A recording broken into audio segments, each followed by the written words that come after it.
Be on your side, I'll be on my side. There is no reason for you to hide. Welcome to the show.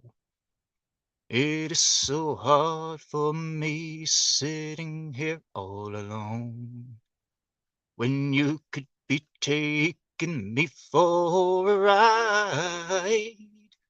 She can drag me over the rainbow, send me away, send me away, down by the river. I shot my baby down by the river today. Whoa, today. Welcome to the show. Welcome to the motherfucking show. Got Simple Jack in the chat. Welcome. Welcome anybody else in the chat or on the replay. Welcome to the Saturday Night Live stream. Place where we take a little bit of the distilled essence of all the best elements of late night comedy from the 90s, and I kind of give my own take on it. Yeah, we like to have fun. But sometimes we get serious. Sometimes we get a little scary. But we always just try to keep it loose. Yeah, just drinking a little coffee tonight, chilling. We're going to talk about a few things, tell some jokes, maybe sing a song or two. Might even dovetail into the paranormal, the esoteric. Who knows? There is no subject taboo or off the table here at the show, as anybody knows. I do have the Streamyard's link in the description. At some point in the game, I do open it up for any callers, if you guys got anything important to say. Way back in the day, I used to actually, open it up for anybody that had any degree of musical talent. And I would always prefer original stuff, but if you have a real good cover of something, that would be cool too. But yeah, if there's anybody out there listening, if you're musically inclined, I do musical interludes, usually around the half hour, 40-minute mark, something like that. So if you're musically inclined and you want to play an original tune at the interlude, go ahead and click that StreamYard's link. It is in the description. Yeah, all right. Where are we going with this? Oh, get comfortable here. Yeah, started off singing a little Niel Young for the opening. Know if anybody heard about old Niel Young? He's gonna pull his music from Spotify, and unless they get rid of Joe Rogan, expunge his program from their library or whatever. Yeah, Spotify. They're for any boomers out there who don't know what the fuck I'm talking about. Spotify. It's kind of like a YouTube, only a little bit newer version. People primarily use it for music, mostly. There's podcasts too, but Joe Rogan, the famous podcaster, signed an exclusive with Spotify. Gets millions of dollars to go over there, do his thing, where he interviews people in his own special milk toast way. I've never really understood the appeal behind Joe Rogan. He's just like a slightly less milk toast version of Tim Pool, basically. But then again, I don't really watch Joe Rogan that much. I seen his interviews with Alex Jones, and I seen his interview with Paul Stamets, the guy who knows about mushrooms. And boy, that second Alex Jones interview, oh my God. Like, I can't believe Alex Jones maintained his composure the way he did. I don't know if anybody saw that the second interview he had with Alex Jones right before the 2020 election. God, it was so bad. Like Jones, he'd be talking, literally Jones would be, yeah, the sky's blue. And Joe Rogan would literally interrupt it. Oh, wait, hold on. We gotta fact check that. Hold on. Let me see. Is the sky blue? Uh, uh, uh, uh. Okay, yeah, it is blue. Okay, go on, Alex. Oh God, if I was Alex Jones, I would have leapt across that fucking table, grabbed him by the throat, and just strangled him to death, and just start beating on him. I couldn't believe Alex Jones maintained his composure to that degree. But yeah, I lost every shred of respect for Joe Rogan after I saw that interview with Alex Jones. He showed himself to be completely compromised as far as I was concerned. But somehow as much of a fucking cuck that Joe Rogan is, I mean, he might have got better for all I know. Who knows? But as much as of a cuck Joe Rogan is, apparently he's like the most dangerous thing to modern day media, just simply because he lets people talk and gives them their time without any sort of hardcore leftist slant to it, I guess. Well, anybody who truly knows. You hear of Operation Mockingbird? Anybody knows what Operation Mockingbird was? It was an initiative done by the Central Intelligence Agency way back in the day to eventually put all of the mainstream news media under control of the Central Intelligence Agency. And Operation Mockingbird is supposedly they shut it down or whatever. But you look at what Project Syndicate is, it's the same fucking thing. It's all of there's a reason why all of the major news networks all have the same talking points, why they all report the same shit. It's because they all get their fucking information from the intelligence agencies. It trickles down from the CIA. It's like you cannot trust Western news media, basically. It's all just propaganda. For social engineering purposes, mostly. Hardcore leftist propaganda. Hell, even Fox News is just cucked as fuck. Like these people, like right-wingers, I call them Fox News cuck-servatives. Because Fox News, it specializes in its own form of politics, almost. Like its own brand of politics, really. It's like where you got to be a Fox News conservative or else you're not a real Republican. And those, I mean, Republicans are a fucking joke as far as I'm concerned. I've done the metaphor before where I've told about Democrats and Republicans. Like Democrats are like Emperor Palpatine. Yeah. Let the hate flow through you. Pure Machiavellian evil. And Republicans, they're like Goofy, that stupid character from Disney. Gee, folks. It's Goofy versus Palpatine. Goofy loses that fucking fight every time. If he happens to win any battles, it's by pure happenstance, coincidence, and luck, basically. Or because Palpatine lets him. Yeah, that's the difference between Republicans and Democrats. The Republicans are a fucking joke. The stench of weakness is so strong. Yeah, Richard Nixon, he had the Republicans pegged, literally. Like, there's a reason why Republicans didn't really like Richard Nixon. Like, fucking, they treat him kind of like a black sheep. Is because Richard Nixon wasn't really one of them, so to speak. To be one of them, you gotta go to Bohemian Grove and partake of the activities, so to speak. And the difference between the activities that Democrats partake in Bohemian Grove compared to what Republicans partake in, well, let's just say you can go back and listen to this on tape. This is Richard Nixon on tape talking about Republicans at Bohemian Grove and the reason he doesn't like going there. They're just a bunch of fucking faggots. Yep, that's right. Just a bunch of fucking faggots. That's Richard Nixon talking about Republicans who go to Bohemian Grove. They're just a bunch of fucking faggots. Now, this is the difference between Republicans and Democrats. When they go to Bohemian Grove, Republicans just engage in sodomy. And, they just go butt fuck each other, just play grab ass and that kind of shit. When Democrats go to Bohemian Grove, they sacrifice children to Moloch. That's what happens. Yep. There's a vast difference between Republicans and Democrats when it comes to that kind of shit. Republicans just a bunch of faggots. Democrats are fucking sacrificing children to Moloch.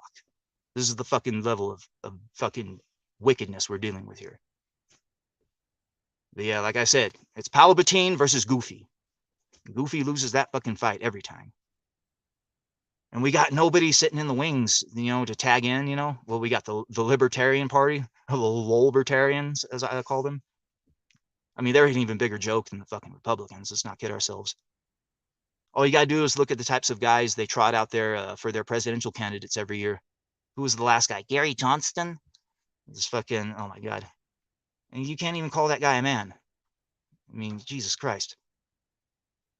Yeah, if the Libertarians were serious, they would march real candidates out there. I think I remember John McAfee talking about running on the Libertarian ticket. I don't know if he ever did. No, that's right. They killed John McAfee. Anybody know the story of John McAfee? He was this dude. He was on the lam. He was over in South America, one of those countries, and he supposedly had all the dirt on these guys, fucking expose the CIA, all of it. And he was always talking about, hey, I've got the fucking the information, and I'm going to give it to somebody and they're going to expose you, blah, blah, blah.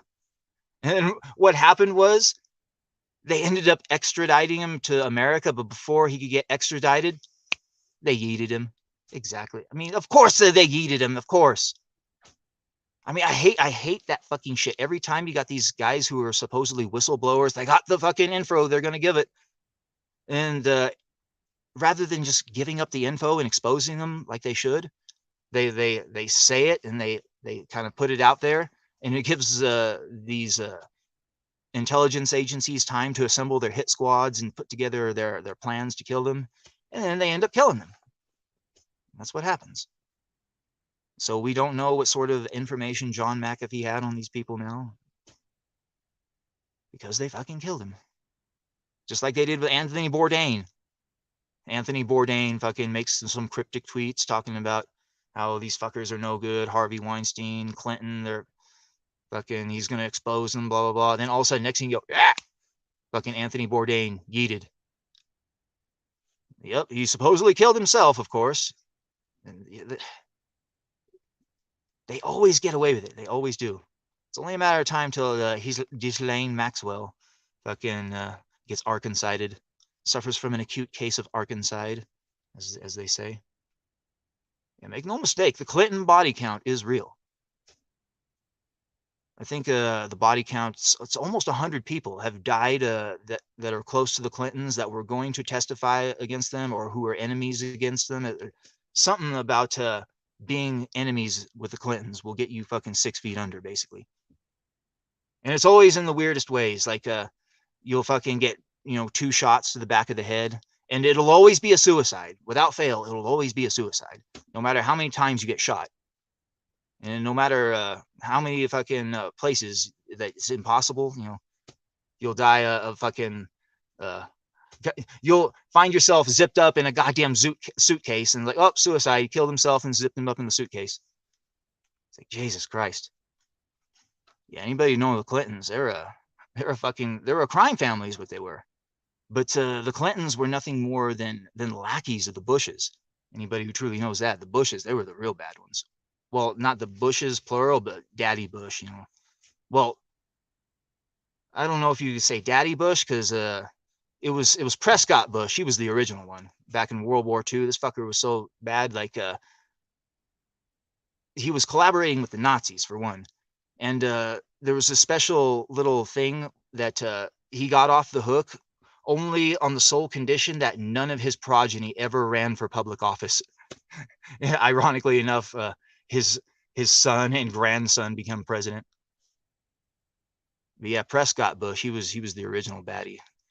But then George H.W. Bush, the first one, the first President Bush, he was the real bad one. He was the fucking president, or not, yeah, he was the president, but he was the head of the CIA for a long time. That's where he fucking first cut his teeth. But the reason he got to become head of the CIA is because of these certain little machinations that he would do to help boost up the CIA's power and money. And one of the things that he did was, as a young CIA agent, he came up with a plan in order to boost our black budget by trillions of dollars and keep it all off the books. And that plan was to have the United States government take over the illegal drug trade. And that's what we did. Like over time, the CIA took over the illegal drug trade. And we had these special oil rigs set up to where we'd have the drugs shipped into the oil rigs, and from there they would be spread across to the country. And the whole crack cocaine epidemic, we fucking started it all and shit. A lot of people, oh, they did the crack cocaine to target the black man, or throw the black man in jail, blah, blah. Well, it's like, that was a byproduct of it, of course, but their primary motive was just simply to make money. I mean, that was what it was all about. It was all about the money. But yeah, as reward for, for doing all that shit, he was given head of the CIA. Then he eventually became president and all that. But this was years beforehand. I was talking about how they would bring the drugs in and ship them into the country. Now you can look back to a little thing called Iran-Contra. This was a real fucking scandal. And here a while back, there was a real good movie made with Tom Cruise. I think it was called American Made, American Hustle. I forget exactly. But he played the role of a pilot who got recruited by the CIA to fly drugs in from South America into Mena, Arkansas. Now, anybody who knows about politics at the time when these drugs were being flown into Mena, Arkansas, knows that Bill Clinton was the governor of Mena, Arkansas at the time. Now, what happened was Bill Clinton, he ran what was called the Mena Cartel. Now, this was one of the largest cocaine cartels in all of the country. All of the coke that was coming into Mena, it was being distributed all throughout the country. And the dude who was, who was the CIA's cat's paw, who was flying all that shit in there, he eventually got busted. And as he's sitting there in jail, he knows the pardon's coming. So he's like fucking with the cops. He's like, hey, I'll buy every one of you guys a Cadillac if you let me go right now, knowing he's going to get pardoned. And sure enough, Clinton fucking calls up and pardons him. But yeah, anyway, Clinton, he made so much money running the Mena cartel for Daddy Bush, because Bush, he was the head of it. You see, the entire illegal drug trade all across the earth, it's all ran by one group. They're called the Black Lotus Society. Or no, it was the Black Rose Society, I think it was, yeah. Black Lotus or Black Rose, I forget. It was something to do with a flower.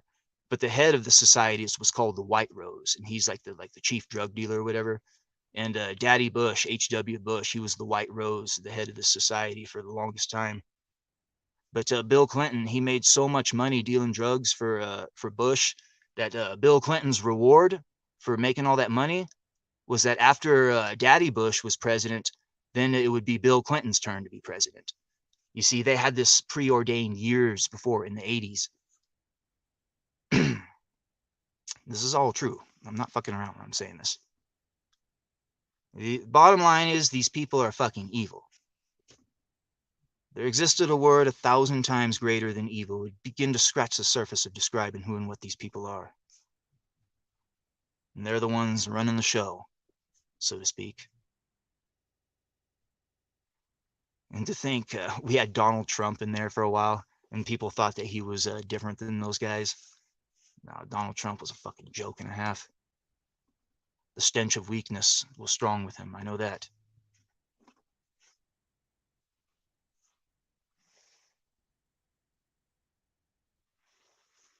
Yeah, Donald Trump, he was never supposed to win the presidency. That was supposed to be given to Hillary. Like anybody who truly knows that, well, the voter turnout for Trump was so high, it overpowered any sort of cheating that they had built into their algorithms. And they were so scared of Trump, like they all, like for 2 weeks, went completely to ground and hid, like thinking Trump was going to unleash the military on them and shit. But Trump, it turns out he was just the most hapless fucking dickless cuckold there ever was. Had no fucking clue what he was doing. And they quickly realized, like, oh shit, like this guy, he's nothing. So what their plan was after that was to make as much money as humanly possible, and then fucking after they were done, just throw him away, basically.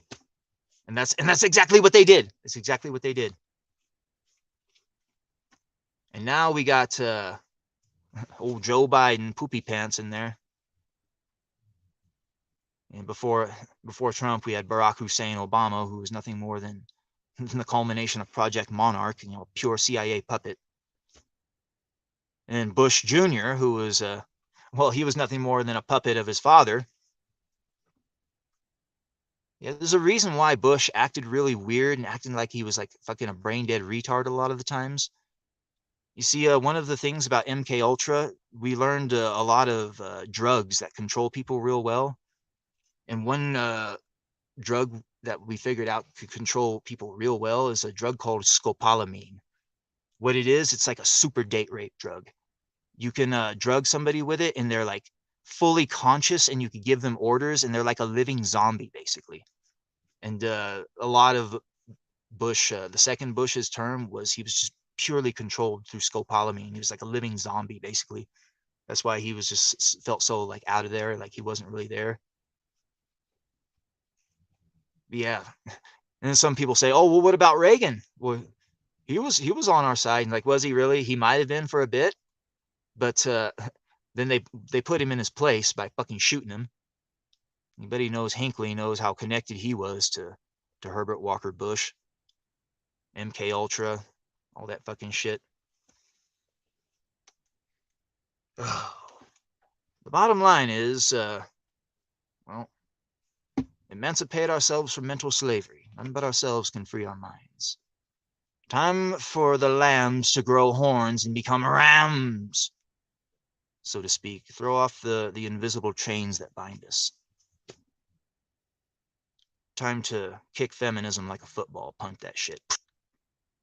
Sow the seeds of strength into your soul and ascend to the next level. Because if we don't, we're gonna fucking, the social engineers are gonna put their fucking jackboots on our throats. And they're gonna end up fulfilling their quote-unquote destiny and ruling over us. When really, they're just gonna turn us into their fucking slaves. All right, where am I going with this? Hold on, let me get a drink. Welcome everybody in the chat and on the replay to the Saturday Night live stream.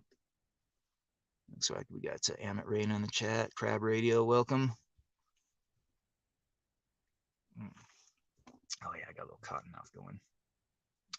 Got some good coffee tonight at least. Life's too short to drink bad coffee, I know that. Oh,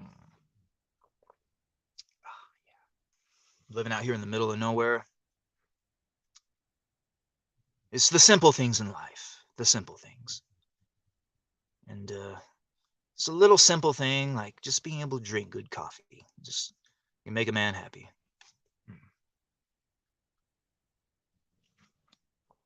Oh yeah. Amit Reina says, "What do you think about JFK?" Well, yeah, I've got a whole thing about that on my politics channel. I actually go over the whole thing, like fucking frame by frame, like what really happened to JFK. Like I'm one of the few people that actually knows exactly what happened, like who killed him and everything.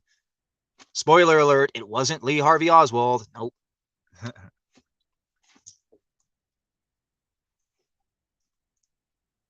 Was he a puppet? Oh, well, to a degree he was, but like he was a drug addict too. Like JFK, he was hooked on one of the most purest forms of methamphetamine there was. And he became a loose cannon. And like at the end of the day, it was hard to find people that didn't want to kill him. And that's the truth. Like he basically became like a rabid dog that needed taken behind the barn and put down. Then we got Vickyverse and DA Talks. Welcome. Yeah, a lot of people don't know JFK. He was he was hooked on meth. But it wasn't just JFK. There was like a whole shitload of famous playwrights, actors, directors. Almost everybody who was a who's who of their time, of that era, was all hooked on meth. And not just any meth. It was like a real pure, potent form of meth. But they could only get it from one place, and it was a certain doctor in New York. And he earned a reputation. And they called him Dr. Feelgood. That was his nickname. There's actually a whole book written about this, Dr. Feelgood. He was JFK's personal doctor that he followed JFK around. He had this little black bag with him. But he had these little vials of meth that he would fucking inject JFK with. But Bobby Kennedy ended up getting a hold of one of these syringes and went and had it tested. Came back to his brothers, like told him, like, this is poison. This is one of the nastiest shit you ever going to put in your body. And JFK was quoted as saying, "I don't care if it's horse piss. It makes me feel good." But yeah, this Dr. Feelgood guy, it wasn't just JFK. His wife, she was on the shit too, Marilyn Monroe. Like Marilyn Monroe when she did her famous Happy Birthday, Mr. President song. Like she was just fucking high as a kite on that meth. Like that was the reason why her speech was so slurred. And like you hear Jackie Kennedy at the time, a lot of her audio from that same era, she speaks in the same way because they're all high as fuck on meth. And there was an interesting story about the Ten Commandments, the movie with Charlton Heston when it was being filmed. The scene where Charlton Heston goes up on the hill and has the visit with the burning bush and gets given the goddamn 10 Commandments, and he comes down. Like supposedly the director of that film, he's like, you're just missing something. Like we need to give you something to make it feel, you actually feel like you saw God or whatever. So what he did was he gave Charlton Heston a double dose of this methamphetamines, and Charles Heston was just like just fucking blitzed out of his fucking mind. And you go back and look at the 10 Commandments, that scene when Charlton Heston comes off of the hill. Look at his eyes. He's just fucking blitzed. He's just fucking out of his mind. He's so fucking high. But it's pretty funny. Yeah, the tale of Dr. Feelgood. This is a real tale. But yeah, at the end of the day, LBJ, you see, when somebody goes missing and turns up missing, 90% of the time or more, it's usually the last person that sees them is the one that did it. Now, when a president or somebody of importance gets assassinated, you look at who stands to gain the most. And that's usually the person who is the one that ordered it. And you look to see who stood to gain the most from JFK dying. It was his vice president, Lyndon Baines Johnson. And LBJ was the one who ordered the hit. Believe it or not, LBJ was the one who ordered the hit. He ordered J. Edgar Hoover, the head of the FBI at the time, to get the job done. And Hoover, in order to maintain plausible deniability, he outsourced the job to the mob. And the mob, they were the ones who actually orchestrated the hit. But the mob only did the hit under one condition, you see, because the mob, they hated Bobby Kennedy. He was the attorney general at the time, and he was going at the mob hardcore. And the mob wanted to assassinate Bobby Kennedy, but they knew if they assassinated Bobby Kennedy, then his brother JFK would bring the full might of the federal government down upon them. So there was a quid pro quo with the CIA. The mob would take care of JFK, the president, but the CIA would take care of Bobby for the mob. So the CIA used Sirhan, one of their mind-controlled MK Ultra assassins, and took care of Bobby Kennedy. And the mob, they're the ones who finished off JFK using professional assassins. Like, they had the plan set up first in Miami, but that plan fell through because one reason or another. Then they had the plan set for Chicago, and each plan was the same. Like, somewhere along the motorcade, they were going to post up a patsy, and then they were going to take him out in a hail of gunfire, and then they were going to kill the patsy and then blame it all on the patsy, basically. And in Chicago, what happened was the Chicago police came to JFK, said, look, like, this motorcade that you're doing, this 2-hour route through the city, there's going to be sections of the city in which you will not be protected. We're not going to be able to cover you the full time. So at the 11th hour, JFK pulled the plan, and he decided not to do the parade there. Then the final parade came down to Dallas, or I forget. It was wherever in Texas that they actually did it. Fucking LBJ's hometown or whatever. But it was always the same plan. Post a patsy up on the motorcade, fucking take him out, a hail of gunfire, then blame the patsy, but kill the patsy, you know? You see, the only problem was the cops didn't do their job. They didn't kill Lee Harvey Oswald. Oswald gave up without a fight. He's like, yeah, hey, don't shoot me. And he just gave up because he kind of figured out what the fuck was going on, that he was being set up. Now, you see, Jack Ruby, he owed, the mob boss that orchestrated this particular hit, Jack Ruby owed this mob boss a lot of money. And Jack Ruby, he actually had a hit out on his life. This mob boss had a hit out on Jack Ruby. But this mob boss made a deal with Jack Ruby. He would rescind the hit on Jack Ruby, only under one condition. And that was if Jack Ruby took care of Oswald. And that's what Jack Ruby did. Fucking killed Oswald. And as Jack Ruby's being taken in by the police, like, he yells out, if you guys would have did your jobs, I wouldn't have had to do it. And that's what he was referring to as the cops, like, you were supposed to gun him down, whatever. That was the only flaw in the plan. The cops were supposed to kill Oswald in a hail of gunfire. Now, the whole thing, you see, the CIA, they were setting this up from the very beginning because Oswald was also a CIA plant. What they were trying to do is tie Oswald to the Soviet Union and say that Oswald was an assassin who was working for the Soviet Union. And what the whole thing was ultimately supposed to do was to get us into World War III with the Soviet Union. That's what the ultimate goal of the assassination behind Kennedy was, to pin it on the Soviets and to give us the excuse to launch a preemptive nuclear strike against them. This is reality. But you're never going to hear that anywhere else but here. Hold on, let me get a drink. Yeah, when the Kennedy papers came out here during the beginning of the Trump administration, when he allowed some of the papers to come out, it was showed that the goddamn car that Kennedy was killed in, there was a fucking bullet hole coming right through the front of the windshield. Now, LBJ ordered the vehicle destroyed immediately afterwards, basically, to hide that bit of evidence that there were multiple shooters. Yeah, a lot of people speculate that the driver actually was in on it too, one way or another. Now, the driver, he was switched out at the last second, and common sense dictates that when your president is being gunned down, you don't slow down as slow as possible, wait till he's dead, and then speed off as fast as you can, which is exactly what the driver did. But actually, now, I'm actually a proponent of the driver was the one that actually pulled off the kill shot. Because if you go back and look at that Zapruder film, never take your eyes off of the driver. Never take your eyes off the driver. You won't see it at first, but keep rewinding it back. Just keep watching it. Never take your eyes off the driver. You eventually see it. And when you see it, it's fucking shocking. But what the driver does, he does what's called a head check.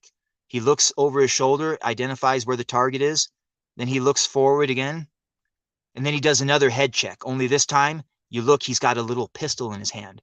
You can see the recoil of the pistol. You see Kennedy's head fly back into the left, the blood clot, or the blood cloud and everything. And then the driver turns around and guns it and goes as fast as he can. And as soon as he does that, Jackie O starts climbing over the back seat, trying to get out of the car because she saw the driver just kill her husband. She's like, oh my God, the fucking driver just murdered my husband. I need to get out of this car now. That's why she starts trying to climb out the back of the car. Because common sense dictates, like, if you're being gunned down from assassins from afar, you curl up in a fetal position on the floorboard if you can, you know? You don't try to climb out the fucking car unless you see the driver shoot your husband. But yeah, he was being gunned down from multiple angles from multiple assassins, basically. Not Oswald, though. Oswald was a patsy.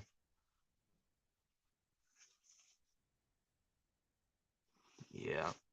Anyway, that's some JFK lore for you right there. We got Jack Stafford in the chat. Welcome.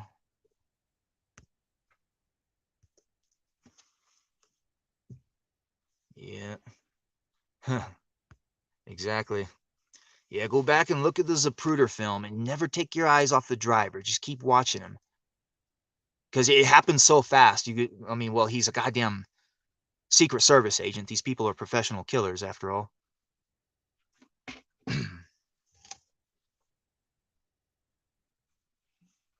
Yeah, the famous conspiracy theorist William Cooper, the guy who was gunned down in his fucking front yard by federal agents, he was the one I heard that from originally, saying that it was the driver, the one that shot him, that fired the kill shot.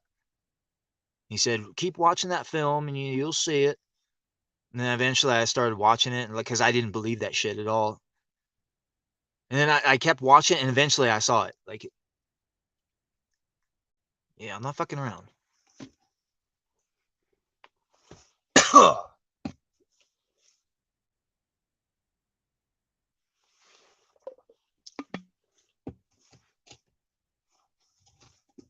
right. Okay, I gotta refill my coffee here. Yeah, if you're a true coffee aficionado, the French press is the way to go. I've said this before. Pull out the most amount of flavor from your coffee. Gotta put the water in there at the right temperature, though. Because you put it in there too hot, and then you can burn your coffee. You can ruin the taste. All right.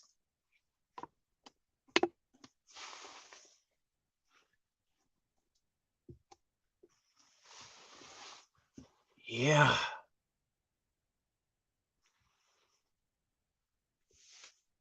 Where are we going with this?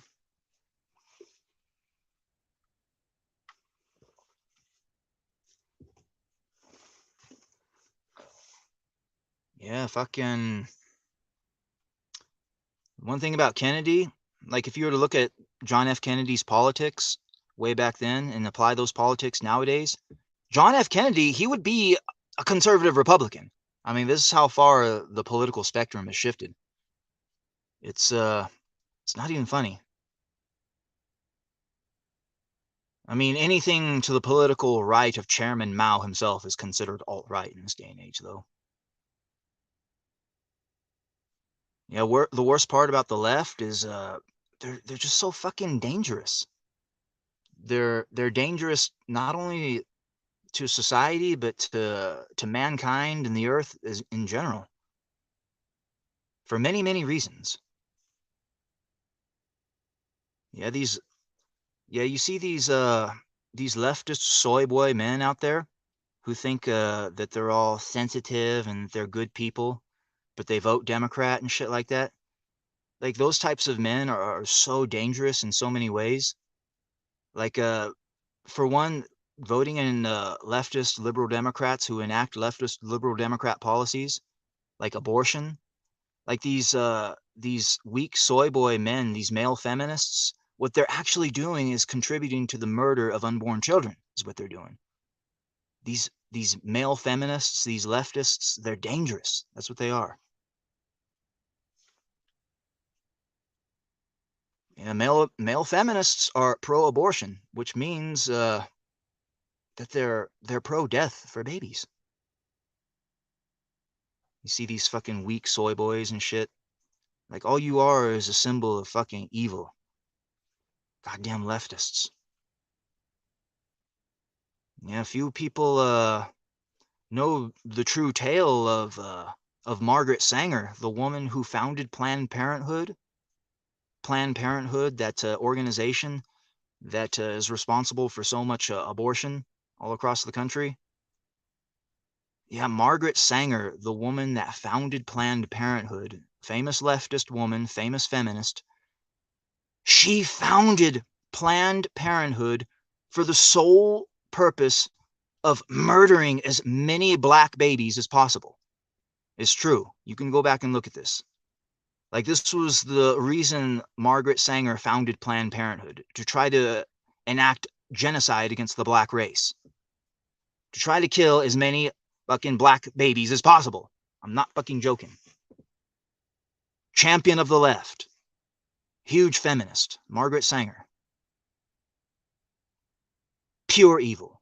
Pure evil. Yep.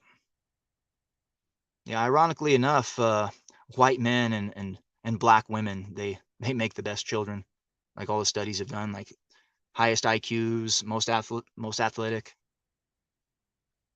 But obviously there's a double-edged sword to that, because any dude knows that when you look at women on the scale of as far as quality goes, black women are the most lowest quality women there is.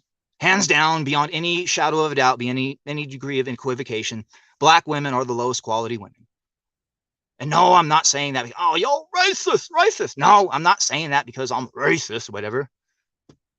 Everybody knows that black women are the lowest quality women for two reasons and two reasons alone. They have bad attitudes and they're overweight. That's it. They have bad attitudes and they're overweight. This is the reason why they're the most low quality women there is. I mean, you'd be hard pressed to find a black woman who doesn't have a bad attitude and doesn't weigh between 200 and 300 pounds. It's really as simple as that. I mean, if black women had a reputation for being sweet, nice, feminine, submissive, and attractive, well, they would be high quality. It's as simple as that, because those are the women that are considered high quality. Feminine, submissive, nice, attractive, virginal, if such a thing is even possible. Yeah, that's one of the worst things about feminism is it teaches women to have little to no value for their virginity and just to throw it away at the first chance they get. And when you look at the divorce rates, women who are virgins, they have a far, far less likelihood of divorcing you compared to women who aren't virgins. And a lot of it has to do with the pair bonding mechanism. Like when they have sex with too many men, they lose the ability to produce oxytocin, the pair bonding mechanism. They can't feel the emotion known as love anymore. They look at men as nothing more than tools to be used for their own personal gain and self-satisfaction. They're broken, basically. Single mother culture, feminism. Yeah, one of the things that helps lead to this fucking vicious cycle is what I call blue-pilled alphas, I guess you can call them. But they're these now these are the most lowest fucking quality men there are. The most biggest pieces of fucking trash walking God's green earth. And you'll know exactly who I'm talking about when I say this. These are men who completely define themselves by pussy. That's what I'm talking about. Those are the worst forms of men possible. Their entire existence is completely defined by how much pussy they got. And they're always their fallback line is, well, when was the last time you got laid? That kind of shit. Those are the, you know who I'm talking about. These I'm sure you've met them, you've dealt with them. These are the worst forms of dude there are. The blue-pilled alphas or whatever. Because these are the men that are helping contribute to this fucking culture of degeneracy, destroying women's ability to pair bond. And at the end of the day, it's an assault upon the family, is what it is. It's all contributing to this vicious cycle of feminism, this fucking pickup artist culture bullshit. And at the end of the day, those men are the most lowest quality men, and they're not the types of men that make good fathers and make good life partners because they just define their entire existence by pussy, basically. And at the end of the day, they're nothing but pussies. Like at the end of the day, those types of men become food for men like me when the end of days pop off. And we're living in some sort of a scenario where it's like Cormac McCarthy's The Road. All right. We've reached about the halfway point, so I'm gonna go ahead and take a little break. We're gonna take a little 2-minute break, guys, and we'll come back. If there's anybody out there who's musically inclined and wants to play an original number or a real good version of a cover song, the Streamyard's link is in the description. Or if anybody just wants to pop on and chop it up, I'll come on, rant, rave a little bit more, and then maybe I'll take some guests. We'll see. But we'll take a 2-minute break, guys. We've reached the halfway point. 2-minute break. I got to get up, stretch my legs. Ugh. All right, 2-minute break. We'll be right back. Don't mind the dead air.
Somewhere on the desert highway, she rides a Harley Davidson,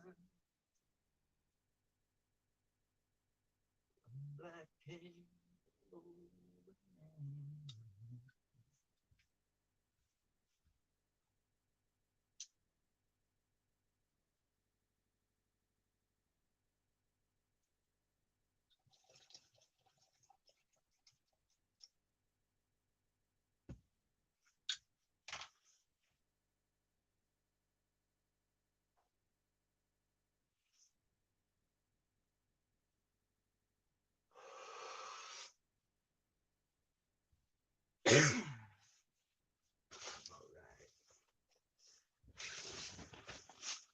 All right, all right, all right. Ah, where are we at?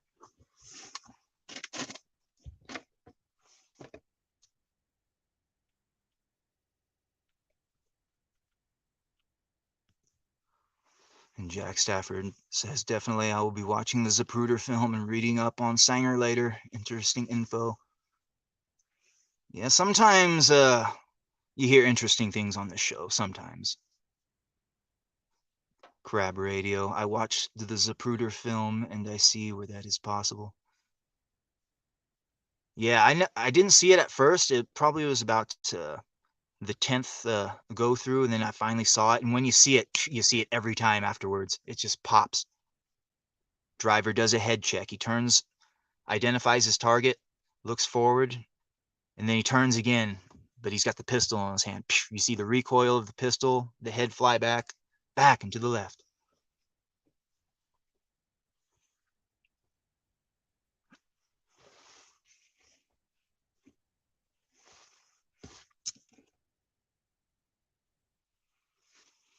Yeah, anybody see Arnold Schwarzenegger? He's coming out with a new movie. Zeus. Fucking Zeus. I can't believe Arnold's actually still fucking making movies. Motherfucker's got to be 100 years old. He looks old as shit, too. That's probably the role he was born to play, his final role, Zeus. Now, the role we all wanted to see him play was King Conan. I mean, anybody knows that any series of films deserved to be a true trilogy, it was the Conan series. Conan the Barbarian, Conan the Destroyer, King Conan. That's how it should have been. But for one reason or another, it just didn't happen. I remember Arnold talking to him one time, explaining the story behind why there wasn't going to be a King Conan. The Robert E. Howard estate, the guy who wrote the original Conan the Barbarian, they owned the rights to the movie, and I guess they have absolutely no intention of doing a King Conan with Arnold Schwarzenegger. What they want to do is reboot the series with new actors and shit like that. That's why they had Jason Momoa play him in that remake here a while back.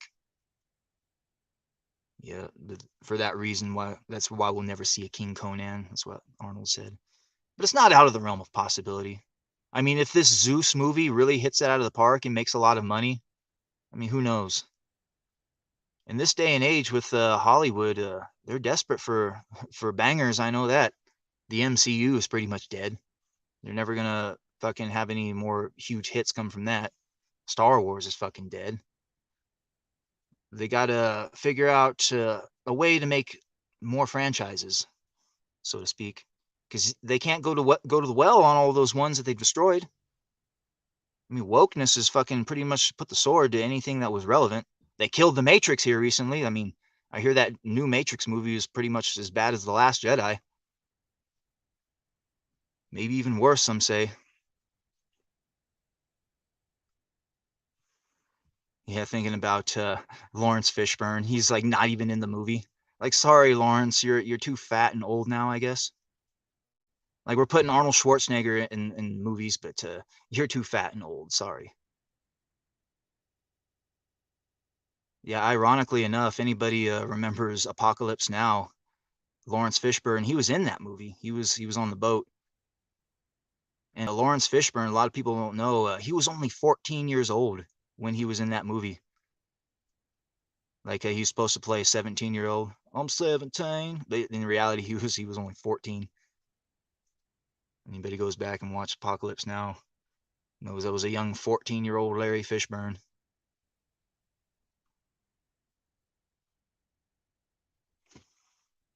Yeah, fucking King Conan. That would have been a hell of a movie. they got so much material to choose from, really. All those stories. A lot of those good Robert E. Howard Conan stories are in the public domain too now. This is what some of these CG people should do. The Comicsgate people that don't have no writers or their stories are just pure trash. Just go back and get a good Robert E. Howard story from the fucking public domain and just do one of those. I think Queen of the Black Coasts is out there. I don't think Red Nails is out there yet. Those are the two best ones in my opinion. Most hardcore Conan fans and will tell you that though. Queen of the Black Coasts and Red Nails, the two best Conan stories. Red Nails, that was the very last story he wrote before he killed himself. Yeah, the two things those stories had in common, they had a real strong female protagonists. And they kind of, when they did the Conan the Barbarian movie, the first one, they took traits and aspects of both of those female characters from Queen of the Black Coasts and Red Nails and kind of combined those characters as one for Arnold's girlfriend, Valeria. That was the name of the chick from Red Nails, actually. Yeah, those. And one good thing about those two stories is that they were good love stories. You hardly see any good love stories anymore. Yeah, especially Queen of the Black Coasts, because that was one of those real sad stories too. One of the few sad Conan stories that had a sad ending. But when you go back and look at that story, it's basically it's like the dude who wrote the screenplay for Predator fucking looked at that story, Queen of the Black Coasts, and then stole that story, that blueprint, basically, because that's what Predator was. Yeah, it was a fucking epic story. Yeah, it was about Conan. You see, before he was a barbarian, he was also a buccaneer. Like he was a famous pirate and shit too. And Conan, he was out on the seas, and then another fucking pirate ship overtakes his, and this is the Queen of the Black Coast. She's like this fucking beautiful woman who has an entire slave, fucking boat full of slaves that serve her like a goddess. And they come on and they take over Conan's boat. But then Conan, he's like fucking, he's such a fierce warrior. And they recognize him from back in the day. He's like, "Do you recognize me? I am Conan." They're like, "Oh shit, it's Conan, the fucking one of the greatest buccaneers the world has ever known." Anyway, the bitch fucking bows before him, and he becomes, she becomes his woman. They raid the fucking coasts together.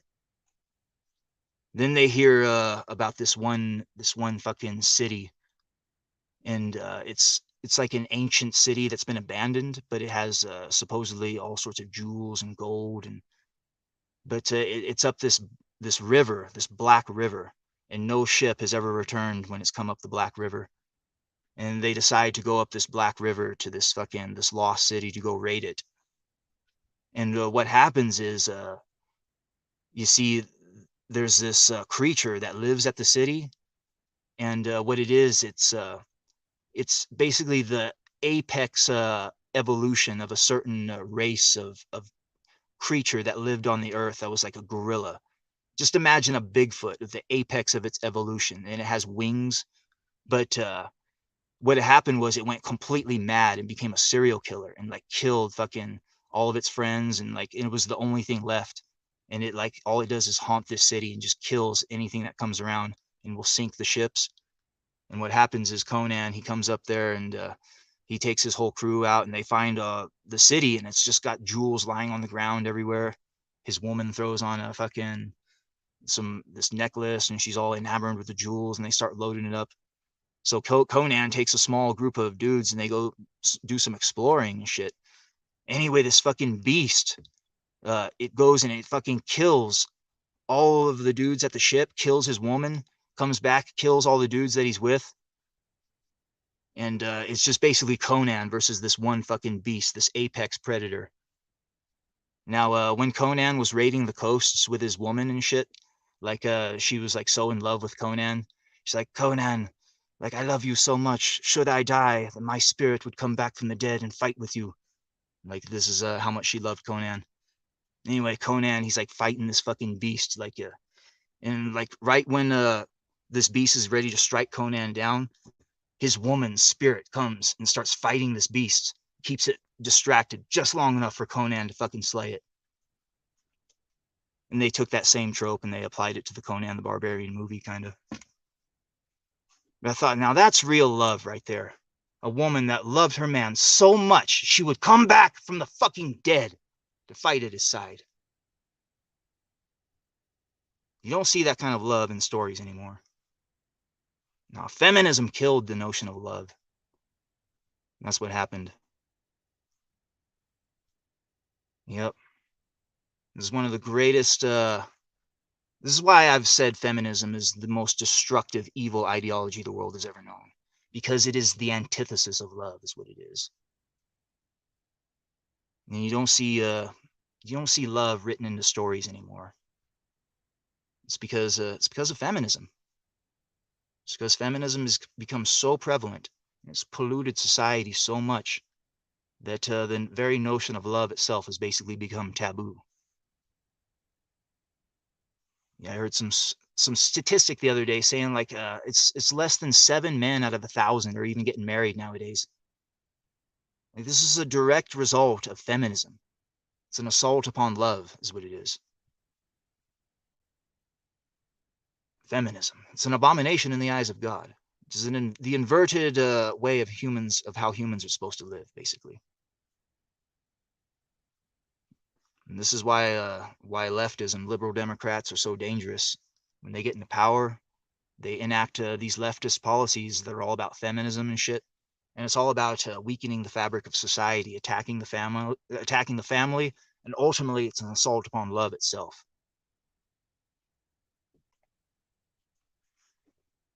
But yeah, that was a great old tale, Queen of the Black Coasts. Red Nails, it was another one of those good love tales where it started out as one completely different thing, where it's like basically a fantasy's tale where Conan fights a dragon and shit. And then the second tale is like this real, like almost a horror movie. Like they go to this city that's walled off, and it's got just imagine a massive domed city in which you can't see the sky, but it's got skylights, so you can still see sun coming in. But there's two races of people that are at war with each other and have been at war with each other for hundreds of years. And Conan and his woman Valeria, they team up with one side. And this one side they team up with, they've only got about 20 people left. And anytime they kill anybody on the other side, they celebrate by hammering red nails into the wall, like one red nail for every life they take. And on this wall, it's just covered in red nails. Anyway, Conan and his woman help them wipe out the whole other side and kill all of them. And then they go to the stronghold of the other people. And instead of red nails signifying the deaths of their enemies, what they do instead is they cut the heads off of their enemies and put them in jars. So you have this massive wall full of jars of heads and shit. But what happens is the people that Conan and his woman helped out, one of them is like a fucking evil witch who kidnaps Conan's woman. She's going to sacrifice her, try to steal her life essence. So then Conan fucking has to eventually kill all of them. Him and his woman team up and fucking slay the rest of them. Kill everybody in the city, basically. So, but at least his woman survived that one. And they leave the city, take some jewels and treasure, live happily ever after. The very last Conan the Barbarian story before Robert E. Howard went and yeeted himself. Unfortunately. Because who knows how much more fucking great stories could have came.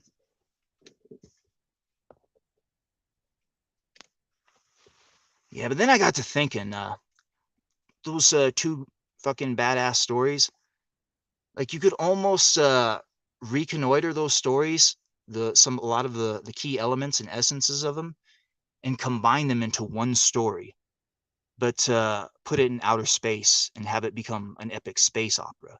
I've actually been kicking out around the idea for that. Have this character kind of like a Buck Rogers meets Conan the Barbarian, kind of like a space pirate type dude. But it starts out like the fucking like the plot line for Red Nails. He teams up with this woman. They fight some sort of creature, and then they find some sort of derelict starship. Fuck around on there for a while. Then they leave the derelict starship, go have another adventure, and go to this ancient planet that's supposedly has fucking some sort of treasure on it. But there they encounter some sort of creature that ends up killing Conan's woman, or the Conan character, and then he ends up fighting this creature to the death. There's a story there. Take the two best Conan stories and turn them into a space opera. I know there's a story there somewhere. I can figure it out. Yeah, I want to get another comic project going this year. Yeah, it sucks when you got all these fucking ideas in your head, but you only got so much resources to get the projects going. Like if I had the fucking money to pay the artists, I could drop 9 fucking projects today if I had the fucking money. But it's like you'd be spreading yourself too thin too at that point. So what I did instead was just pick the 3 most important stories and just focus on those ones. And the most important out of those 3, like do that one first. And that's basically what I'm doing. Get the first graphic novel done first, before anything. Just get the work done. Put in the work, get the work done before anything. Yeah, I'm using some young teenage mangaka from the Philippines. Filipino Odie, I call him. But he's raw, untrained. I'm basically having to train him from afar. I'm teaching him perspective right now. But he's getting a little better. Like how it is with manga, like anytime you go back to the beginning of a manga series and look at how it progresses, the artist always gets better. So I'm hoping it's one of those cases. The artist will get better as the series goes. But yeah, I want to get another fucking series going. Hire another mangaka from a third world nation that uses the peso. It's a good exchange rate.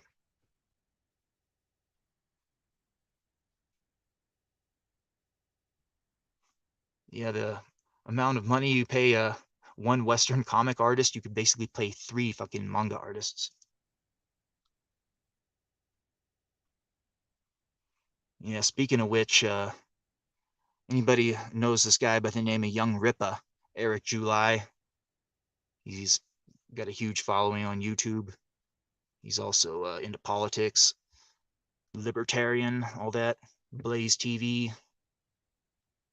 But I guess he's doing something similar, going to be releasing a comic, going to have his own universe, the Rippaverse, as it's called. Yeah, Young Rippa, he came out here recently with some quotes that caught a lot of flack, talking about his Rippaverse, how he wants to gatekeep the motherfuck out of it, quote unquote. Yeah, there's a lot to unpack there. I don't have the exact quote, but basically he wants to weaponize his fan base against any of the haters and posers, and I guess I don't. You see, I'm trying to figure out what they're trying to gatekeep exactly. Like, what are you trying to gatekeep exactly? What is being gatekept? The fandom? Because he was talking about it was these toxic fandoms that ruined these franchises or whatever, and like his whole argument is fallacial, because it wasn't any sort of toxic fandoms that ruined anything. It was wokeness. Wokeness is what ruined everything. And it doesn't matter if you gatekeep your fandom. That's not going to stop these companies from destroying products with wokeness. Like, it just doesn't make no fucking sense.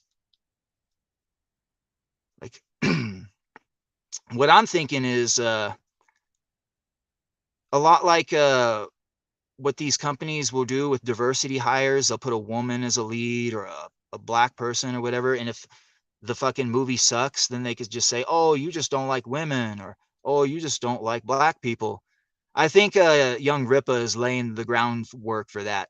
Like, just in case his Rippaverse sucks, like he's got his own personal army to fucking attack anybody that will fucking call it out for sucking, basically. Like, he hasn't even released any fucking promo art. He hasn't even told us who the main characters are, what the story is about. I mean, that's weird. That's fucking weird. Like, even video games that are years from development will release a goddamn trailer at E3 to stoke interest, you know? And then he was acting really hostile about it, too. Like, any sort of people who would question it. Like Peter Simeti, the fucking founder of Alterna Comics. This guy isn't no fucking, I'm stranger to this kind of shit. This isn't his first rodeo. But he was trying to warn Eric July about the dangers of, creating a fucking personal army of gatekeepers. And, anybody in Comicsgate knows the cautionary tale of the war campaign. But anyway, as Peter Simeti was basically just trying to say, hey, this isn't a good idea, boom, they fucking came out, started dogpiling on him. Like, I could already see it. I could already see it in the works. And there's not even any sort of, there's not one piece of promo art yet. And fucking, he's already got a goddamn army of people attacking people. Like, this is not going to be good. Well, it'll be good but not for the right reasons. It'll be good for all the wrong reasons. I mean, for someone like me that likes to look at this shit from the outside, it's going to be funny as fuck. Like, young Rippa is going to transform himself into a goddamn lolcow. That's what's going to happen. Like, if he goes down this road, weaponizing his fan base against his critics, he's going to end up becoming a fucking lolcow.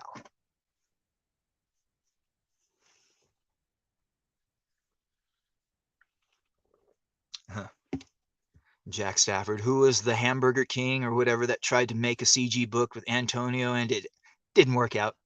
Yeah, exactly. Dame drops. Boy, that was one of the, oh my God, one of the greatest cautionary tales in all of Comicsgate, the Dame drops thing. Now, this is where Antonio should have fucking sucked up his pride and realized, sometimes you got to cut your losses. And he should have refunded his fucking backers for that Dame drops nonsense and put Conan White on the fucking Finnish brand 2, whatever the fuck he's doing. Yeah, that was fucking stupid. Yeah, that reminds me of EVS with Rainbow Brute. Like, strategically, I think it would be best if EVS refunded Rainbow Brute and just decided to just get rid of that project. Like, look, I can't do this project. What I'm going to do instead is I'm going to refund you for Rainbow Brute. I'm not going to do Rainbow Brute. What I'm going to do instead is release Cyberfrog 3. Because he's going to end up leaving too much money on the table. Because after he's done with Cyberfrog 2, then he's got to do Rainbow Brute or whatever. And then by the time he gets around to Cyberfrog 3, who knows if people are going to be interested in that shit by then. And Cyberfrog is the big money franchise, He only made, a little over $250,000 on the Rainbow Brute, whereas Cyberfrog, he makes over $1 million. He's going to be leaving way too much money on the table by wasting his time doing Rainbow Brute. If I was him, I would just refund the backers with that shit and then just go full bore with Cyberfrog 3 afterwards, right after you get done with part 2. Like, strategically, that would be the correct move, but I don't think he's not going to do that, obviously. Anybody who look at the goddamn comments section for not just Rainbow Brute, but for Cyberfrog 2 Wreck Planet, look at the comments section on Indiegogo. People are pissed. They want refunds. Like I said a long time ago on my old channel that the Comicsgate bubble was going to burst after Cyberfrog 3, but I might be wrong. Like, it might burst after Cyberfrog 2. Well, I mean, I've called this, I think it was my last show or one of my shows previous, that said within 2 to 3 years' time, all of Comicsgate will have what's called Narzac status, the most lowest status one can attain in independent comics, basically. And that's the way the trajectory is going, really. But yeah, this this Rippaverse, young Rippa, he got exposed as being in cahoots with Preston Poulter. Preston Poulter himself helping out with the Rippaverse. Now, Rippa supposedly he came out and did damage control immediately after it was revealed and said, "Oh no, this ain't real. I just talked to him back in 2019, but he ain't part of nothing right now." Blah blah blah. Yeah, it was pretty fucking funny. Mr. Dongs of Kiwi Farms was the one that broke this. He compiled, evidence. Eric July's own words himself, talking about how he's friends with Preston Poulter and how Preston Poulter's helping him write his new comic universe or whatever. But Eric July came out and said, no, it's not real. He talked to him a little bit back in 2019, but he ain't friends with the motherfucker no more. Y'all hoe-ass motherfuckers. But yeah, Mr. Dongs came out with a video, and I had left a comment in the video like, wow, this is a bombshell, blah, blah, blah. And Eric July responds to my fucking comment in the goddamn in the YouTube comment section. He's like, no, it ain't. This ain't real. So then there's a lot of speculation going on the Comicsgate thread on Kiwi Farms. If anybody is unfamiliar with the website Kiwi Farms, I encourage you to go to Kiwi Farms and kiwifarms.com and go to the Comicsgate thread, and you'll find a lot of good funny shit there. Anyway, we go there and talk just random shit related to Comicsgate and that whole sphere. And one thing we were talking about was, Preston Poulter being, an integral part of this whole Rippaverse. Anybody doesn't know who Preston Poulter is, he's a member of the independent comic book underground. He makes comics called White Lily and some other fetish-based comics.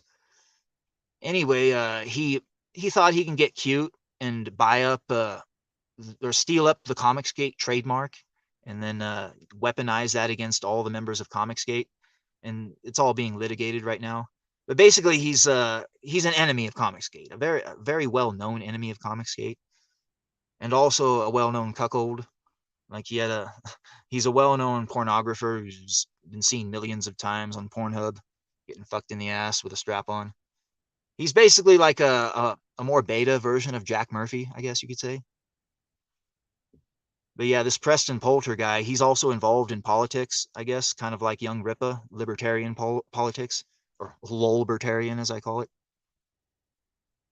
But yeah, they were in the same political circles, and somehow comic talk came up, and Preston Poulter was supposedly helping him with this, but not anymore. It was just some talks they had in 2019, supposedly.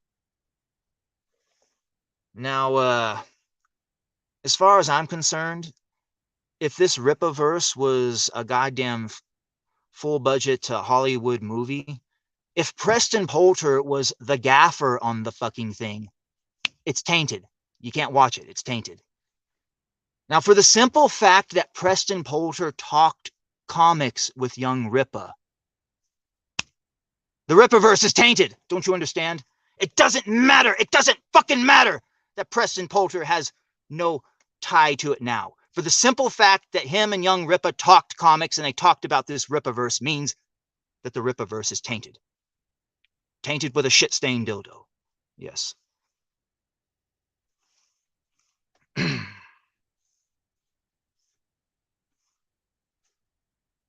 have somebody in the back, it looks like. I can't take you on, though. You're going to have to put on an avatar because I can't have anybody with cameras because it fucks up my feed. It gets all choppy, and then sometimes I have to restart the whole fucking thing.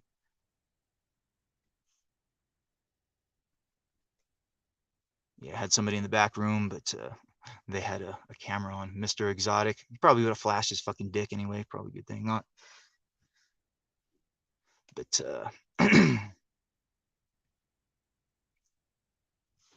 Jack Stafford, you can mark the release dates on your out-of-date Anna calendar. It's like time travel.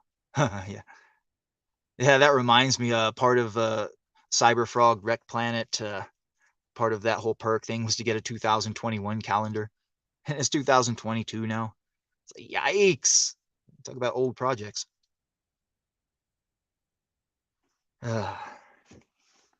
Yeah, poor young Rippa. I don't know what the hell young Rippa is doing, even messing around with Preston Poulter, like consulting Preston Poulter about his fucking Rippaverse. When you have a guy like Ethan Van Sciver, you can fucking consult about that kind of shit. Because Ethan Van Sciver has worked on that kind of shit before with guys like Jeff Johns and shit, those expanded universes. Like, he's the type of guy you want to fucking consult about that kind of shit. Not Peggy Sue. Like, goddamn. Like if I was young Rippa, I would, you know, before I would bring anything to print, I would have EVS take a look at it, you know, just in case. You don't want to accidentally unleash the comic book equivalent of The Last Jedi onto his fucking audience. Yeah, but it's weird. He hasn't even released any fucking promo art. Nobody knows who the artists are. Nobody knows the plot is. All we know is that he talked to Preston Poulter in the past about this. That's all we know.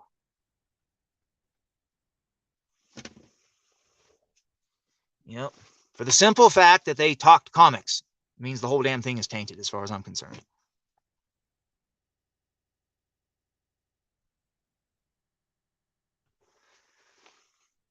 Yeah, but one thing this Rippaverse might spawn that might be a good thing. I don't know exactly what he's got planned for it, but if he actually becomes a publisher, like Young Rippa, he has the potential to do what I said Nerdrotic could have done. Like I said, Nerdrotic had the potential to be Marvel, DC, Diamond, and a comic shop all rolled into one, basically. Like he could have been the next Stan Lee of his time, but he decided to just throw it all away for George and Star Wars, Disney. He just wasted his fucking potential, basically. But Young Rippa, he's actually got the potential to do what Nerdrotic could have done, you know? He could become the next Marvel DC in the form of this Rippaverse type thing. He could become the next Diamond in the form of, you know, distributing the comics around. And he's got his own shop he's trying to make, you know? Sounds like he's trying to do it right. But yeah, I just wish I had some more information about this Rippaverse. But one thing he could do is, like I said, one thing that Nerdrotic could have done was he could have been the Roger Corman of comics. And what Roger Corman was, he was this dude, like way back in the day, if you wanted to make a movie and but you had no money for it, you would bring your script to Roger Corman. He'd look it over and like, oh, okay, this looks good. He'll give you $20,000. Go get it done. Then Roger Corman would get most of the money, you know. But at least hungry young directors could get their movies made, you know. Like Young Rippa, he could take up that mantle too. Like he could become the Roger Corman of comics. You know, he doesn't have to run it alone with his Rippaverse, writing things single-handedly. He could open himself up to publish. Be like, hey, yo, motherfuckers, if you got a good story, you got some good comics, let me look at that shit. If it looks good enough, I'll publish it and I set it through my online store, yo, motherfucking hoe ass crackers, or whatever. He, you know, speak that jive language to him. You understand what you're saying? But yeah, Young Rippa, he could become he could take up that mantle, so to speak.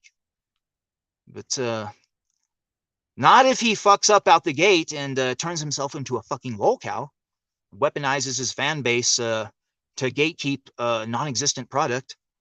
Like, I'm still trying to figure out what he's gatekeeping exactly. Gatekeep the fandom? What you really want to gatekeep is wokeness from your fucking product.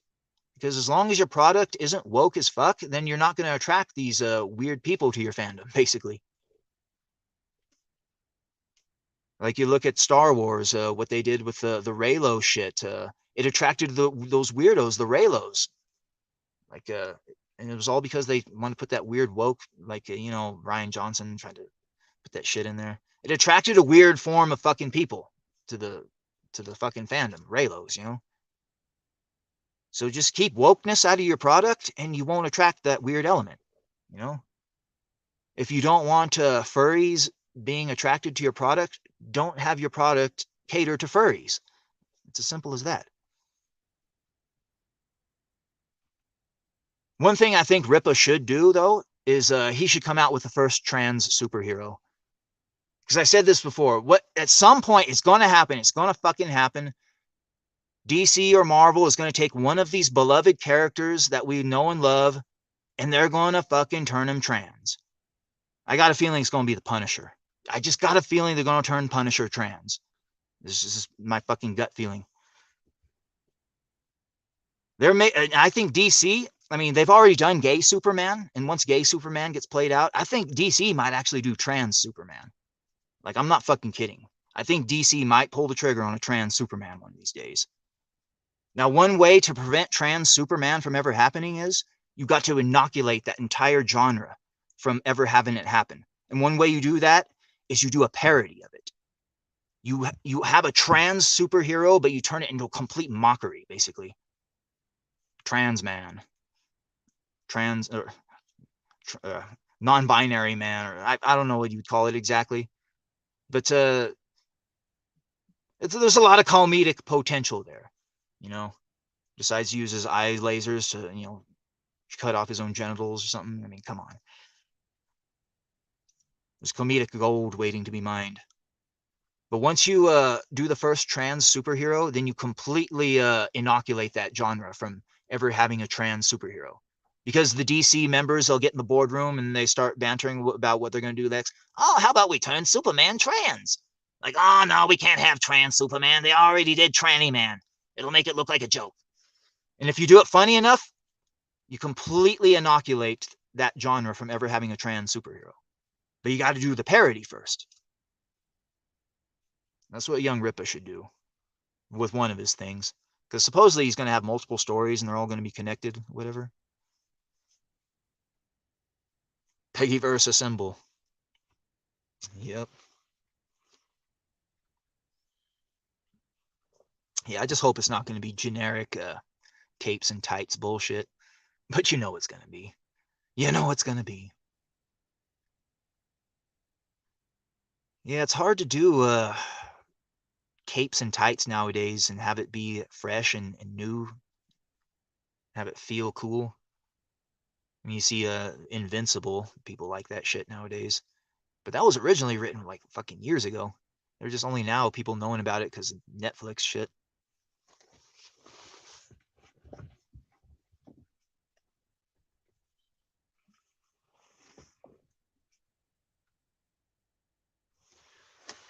Yeah, if young Rippa does this right and opens himself up as a publisher, that's what he should do. He might be able to attract some good talent to him. Because that's one thing I think Comicsgate fucked up. Like, you see, one of the worst things the first war campaign did was they drove out a lot of talented people in that sphere in Comicsgate.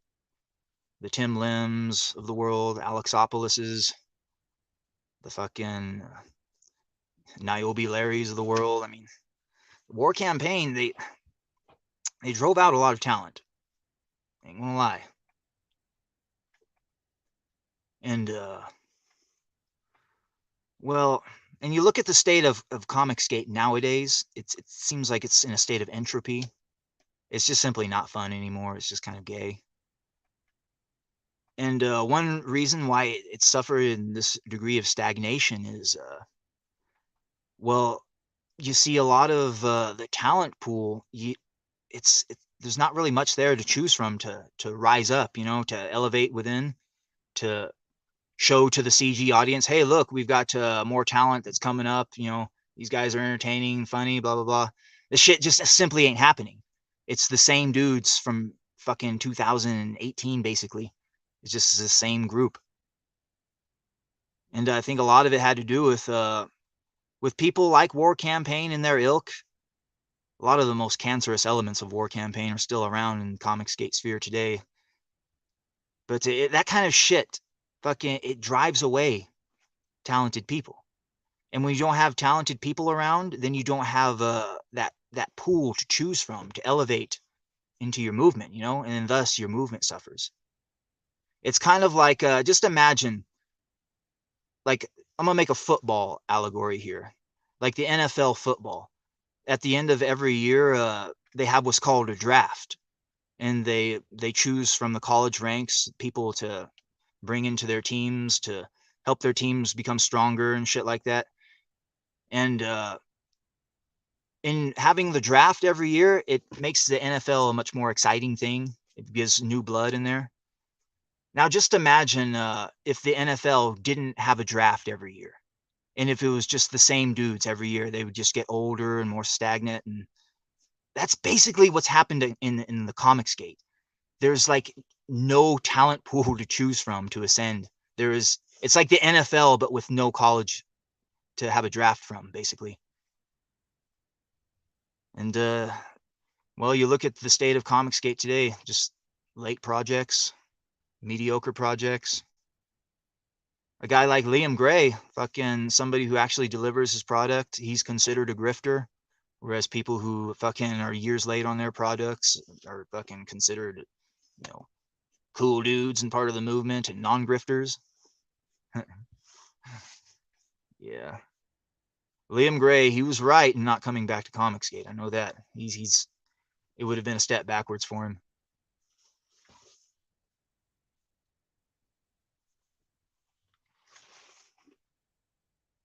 Yeah, Liam Gray. I'm gonna try to get a hold of him, see if he wants to come on for some cryptid talk some Squatch or something.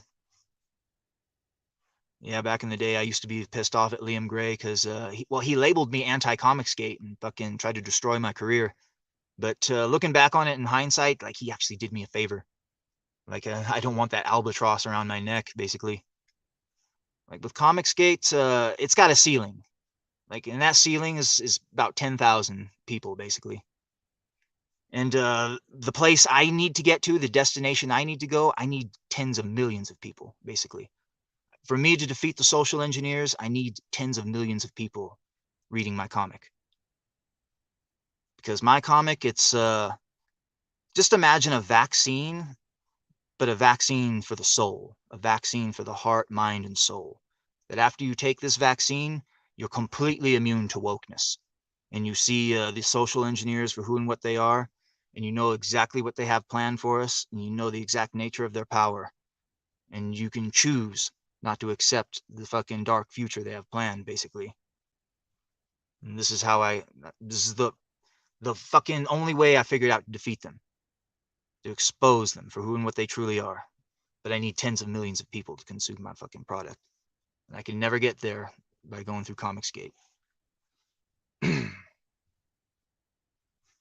Yeah, manga. That's got worldwide appeal. Like if I got a good manga, like I could probably get a lot of people looking at that. And Liam Gray doesn't know or understand. Maybe he will one day. But by going outside of Comicsgate and doing your own thing, you have the chance to expose your product to a lot more people, and thus you can affect a lot more of a change. You know, you see guys like Tim Lim with his Common America series, like that's out there in comic shops and shit. Like it's getting exposed to a lot of people. It's a good thing. It's good to have those pieces of white hat social engineering out there that you know, help ascend mankind to a higher level rather than pull them down, so to speak.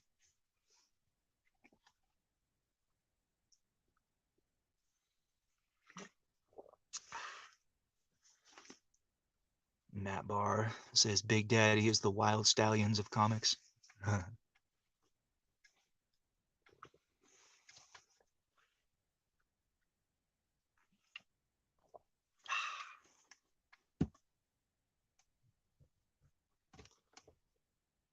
Yeah, certain people have seen my project.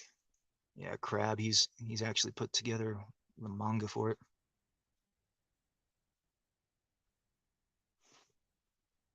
Yeah, people have seen my shit.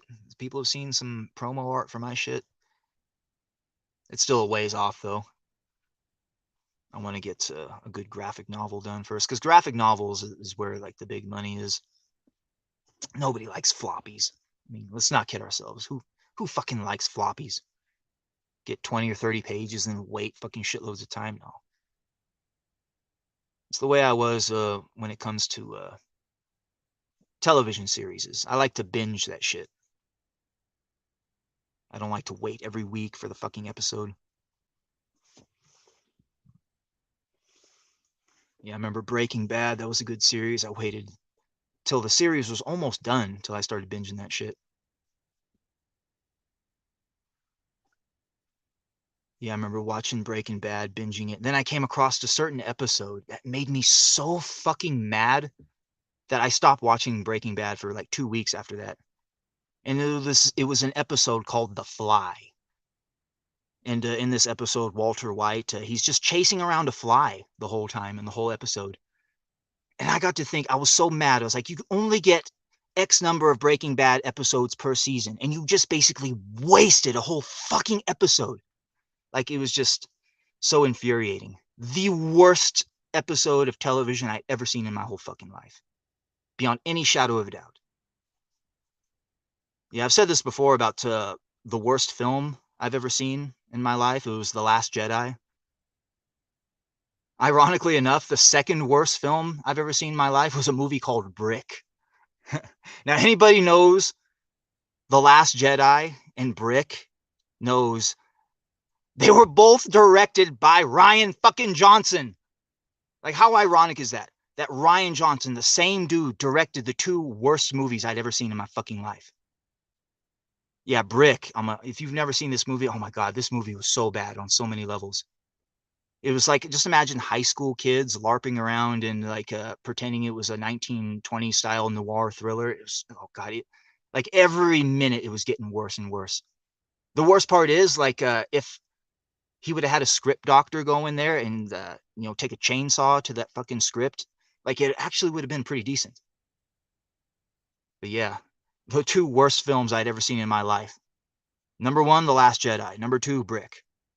And remember when I was talking about how I'd seen the worst episode of Breaking Bad in my life, the Fly episode? So bad that I stopped watching Breaking Bad for 2 weeks. I was so mad. Now here's the kicker. Here's the kicker. The dude who directed that episode of The Fly, Breaking Bad, it was Rian fucking Johnson. I'm not fucking joking. Rian Johnson directed the two worst movies I'd ever seen in my life and directed the worst episode of television I'd ever seen in my life. Like, how does this guy get work? How does he get work? It doesn't make any fucking sense. Jesus Christ. Yeah, I mean, there are some people who fail upwards in Hollywood. I mean, it's a normal thing to fail upwards in Hollywood. It's the same thing in Comicsgate. You fail upwards in Comicsgate. Like this guy, Rob Willis, fucking, he should have been drummed out of the movement years ago. Fucked over this writer, Cal Jameson. Like, nobody would give Rob Willis any work. Cal went on a limb. Fucking prepaid him to do the work. Made over $80,000 on this book called Shinobi Sasquatch. Rob Willis decided to just simply stop working on the fucking project. So now Cal Jameson's sitting there holding his dick, basically, and he's basically fucked.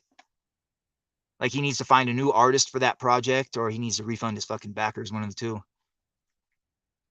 But yeah, Rob Willis, anyway, he keeps getting work. He keeps getting work. He failed upwards. Donald DeLay completely fucking shit the bed with his book Brutus the Badass, fucked over his writer and everything. Failed upwards, got given the cash grab gig. Cecil's, that fucking mockery of a man that calls itself Cecil, his book. Fucking completely fucked over Cecil. Like Donald DeLay, he's such a lazy, worthless cuckold. Like that book, it should have been delivered 2 years ago, but Donald DeLay's so fucking lazy. But he should never have been hired for that fucking book to begin with.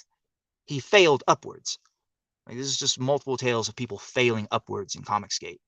This guy called Narwhal, he does like 3rd grade level drawings. I mean, this is like, I swear to God, 3rd grade level drawings. This guy fucking failed upwards. Like, every campaign, he makes more money. It's like Comicsgate thinks he's special. Oh, he's so special. Let's give him money. Like, it just doesn't make no sense. But yeah. Where was I going with this? Mr. Dongs. Actually, Donald had it finished in February 2021, if not sooner. Oh. Well, then why isn't it out yet? It don't make no damn sense. They're making tchotchkes. They got to fucking make the little flasks for it and shit. Yeah, I think at the end of the day, one of the reasons why Ethan Van Sciver, EVS, why he was trying to promote this Steel Worldwide guy, like trying to push him hard. I think he wanted to replace Cecil with a new masked mascot for Comicsgate.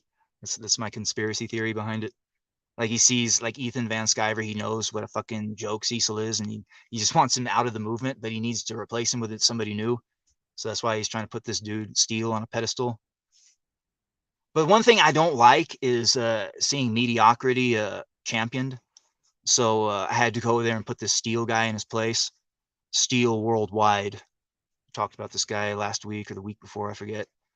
He just cracks malt liquors and gets drunk on fucking film, and just, you know, maybe he'll have a quip here and there, but it's just real low IQ, low T, low energy bullshit, basically.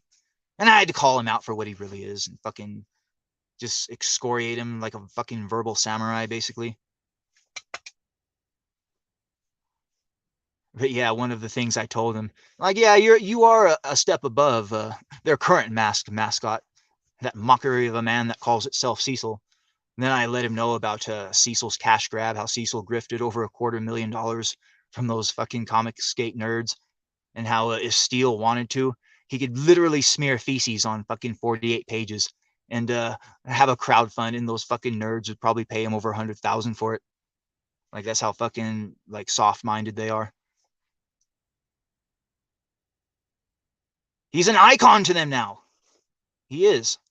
I've seen this before. It's pagan idolatry is what it is. Pagan idolatry.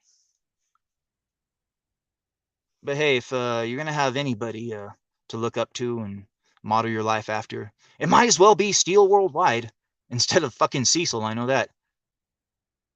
Because as bad as Steel Worldwide is, I mean, he is a step above Cecil. I mean, Cecil, I mean, that guy's, like I said, he's a mockery of a man, basically. But he's Comicsgate's mascot. It speaks volumes about the fucking movement. Let's put it that way.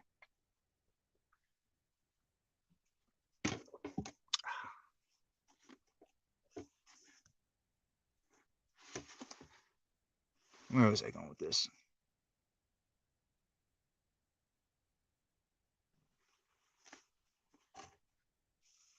Where the fuck was I going with this? Yeah, pagan idolatry.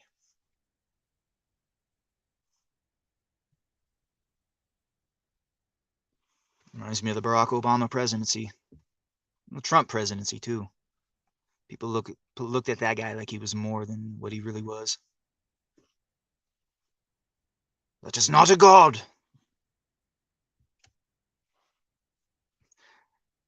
Rob Willis has made like 100 Marvel fan arts while not working on that comic. Yeah. Yeah, he's always showing off his Marvel shit on Twitter. Like, to me, when artists do that to like show off fan art that they make of Wolverine or something like that, that's equivalent of an author like showing off his fan fiction or something like that.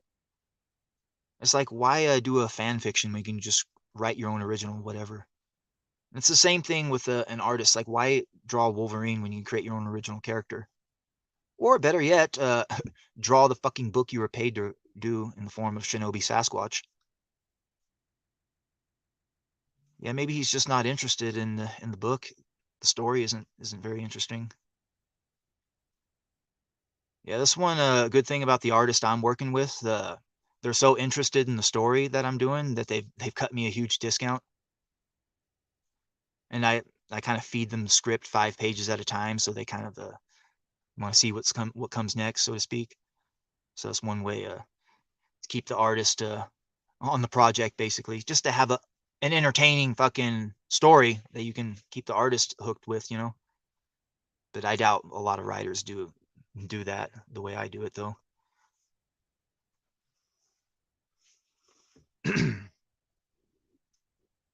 Yeah, like the collaboration process. Yeah, I remember the very first page of script I gave my artist. I had a description for the cityscape, you know, like the opening scene that shows the city.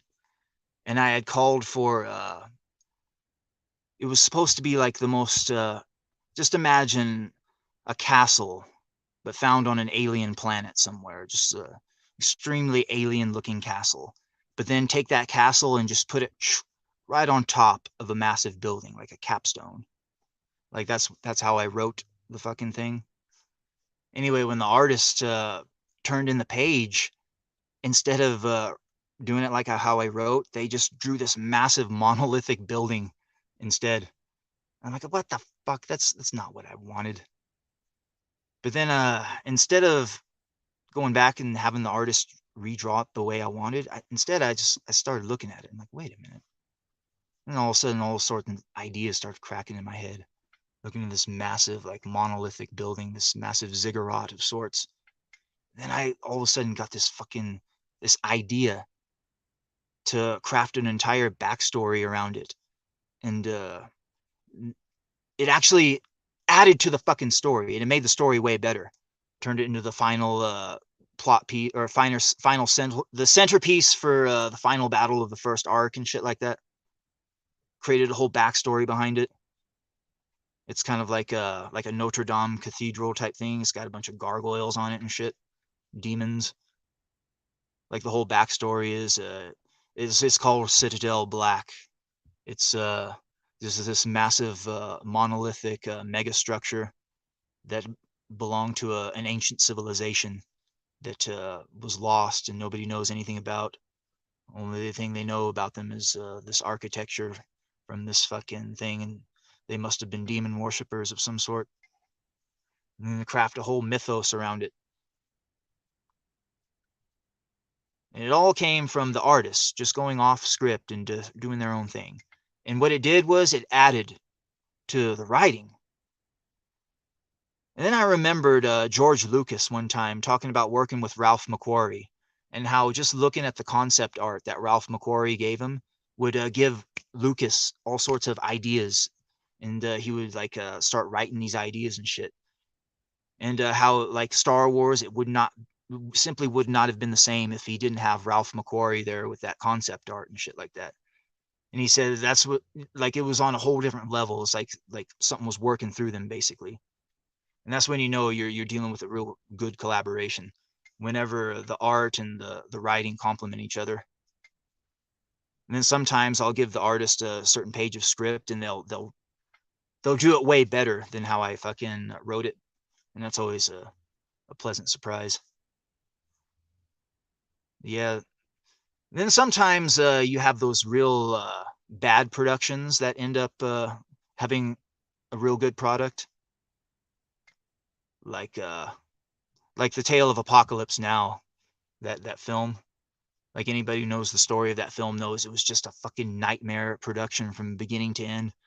Like not only Francis Ford Coppola, but Martin Sheen himself had heart attacks while on the set. Yeah, it was a crazy movie. So much production issues, but at the end, it turned out to be a pretty good fucking movie, an all-time classic in many ways. Yeah, you know, Harvey Keitel was originally supposed to be the lead in that movie. And then for one reason or another, it ended up being Martin Sheen. Like when Keitel was recast, Coppola flew back to America, and he only had 15 minutes to meet with Martin Sheen until he had to fly back to the Philippines. And in that 15-minute time, he decided, yeah, this is the guy. Gave him the role. But yeah, the helicopters that were used for Apocalypse Now, they were actually used by the goddamn Philippine government to go and put down a rebel uprising at the same time that they were filming and shit. All sorts of fucking crazy shit. Yeah, one of the crazier tales was the tale of Brando on the set of Apocalypse Now. Like Brando, I guess fucking Coppola gives him the script, and then he gives him the book that it's based on, Hearts of Darkness. And in the book Hearts of Darkness, the main dude that they're going to kill, like he's supposed to be all gaunt and skinny, and like fucking Coppola thinks that Brando is going to get in character and he's going to be like this guy. But then when Brando finally comes onto the set, he's like fucking 300 pounds. He's like way overweight. And they're like, oh, fuck, how are we going to work with this? So Coppola decides to, okay, what we'll do is have scenes where you're like devouring mangoes and shit like that. Make it look like you're just living a hedonistic lifestyle. But Brando wanted nothing to do with that or whatever. And the funniest part is Brando, he didn't even read none of his fucking lines. He didn't even read the script. Like all of Brando's shit was just completely ad-libbed and off the fucking cuff, basically. It was and he put on like one of the best performances of his life, basically. Fucking hilarious. Yeah. was one of those movies just plagued production from beginning to end. It was like fucking 2 years to fucking make that movie when it was only supposed to be like a 16-week production at the most. But yeah, it's just one of those tales, you know. Star Wars, the exact opposite. You know, shit was just flowing. It was like magic. Fucking everything clicking on all cylinders, and Apocalypse Now, fucking train wreck, beginning and end. But at the end of the day, both of them became pieces of great cinema.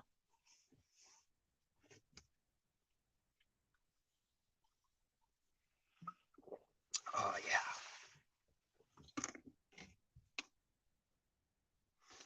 Well, we're getting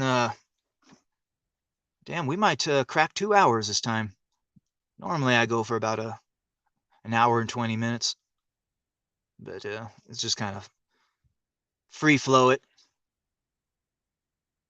Sometimes the shows flow naturally longer.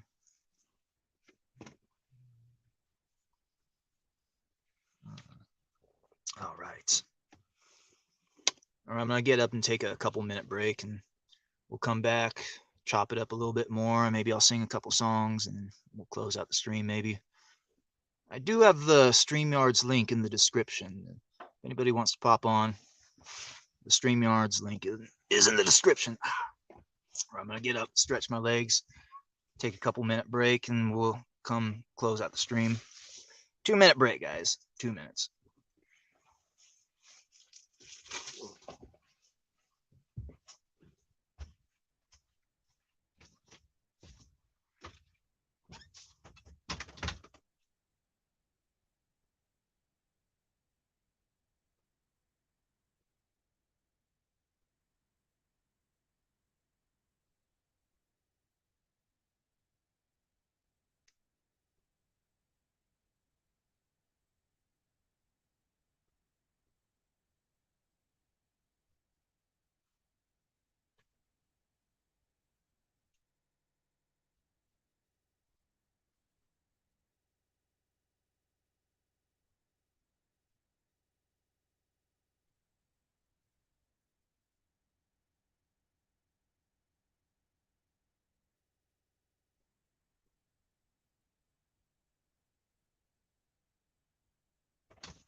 Somewhere on a desert highway, she rides a Harley Davidson.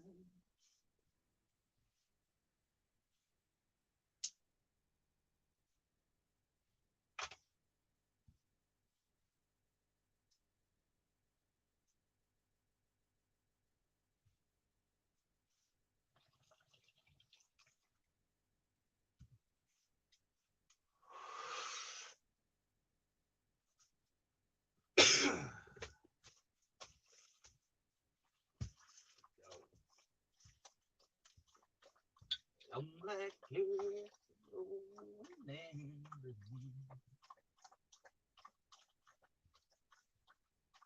Sorrow bound and no lost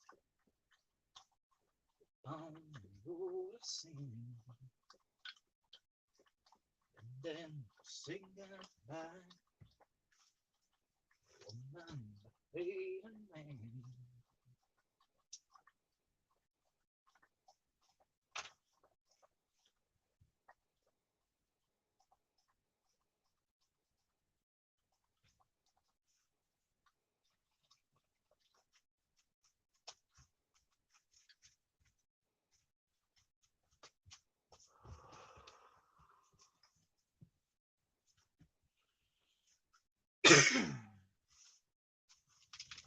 Good girl. Good dog. All right. All right, all right, all right. Ah.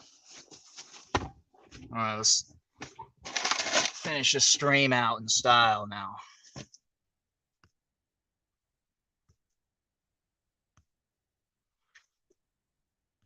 All right.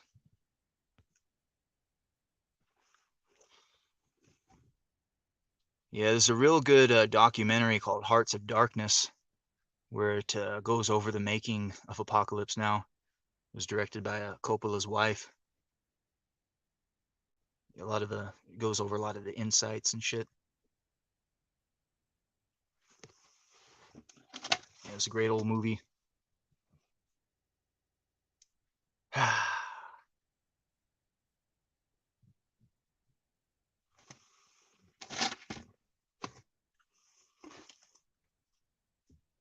Yeah, under the recommendation of Mr. Dongs last week in the chat, looked up this guy called Ferdinand Ossendowski, and I guess he made a couple of books. One of them I started listening to about 3 hours deep, called "Of Beasts, no, Beasts, Gods, and Men," or something like that. Where basically it's his memoirs. He was like this Russian from the early 1900s, talking about his adventures escaping the communists, going into Mongolia and shit. But while escaping the communists, he was talking about living off grid out in the forest, basically. And listen to that fucking shit. A lot of it resonated with me, especially the talk about the tea, talking about fucking just having some good tea to drink on is like fucking one of the most important things or whatever. And I can understand that. But with me, it's coffee. Like, as long as I got some good fucking coffee to drink on, is all that matters. And then sometimes I run out of the coffee. Then I drink on the tea.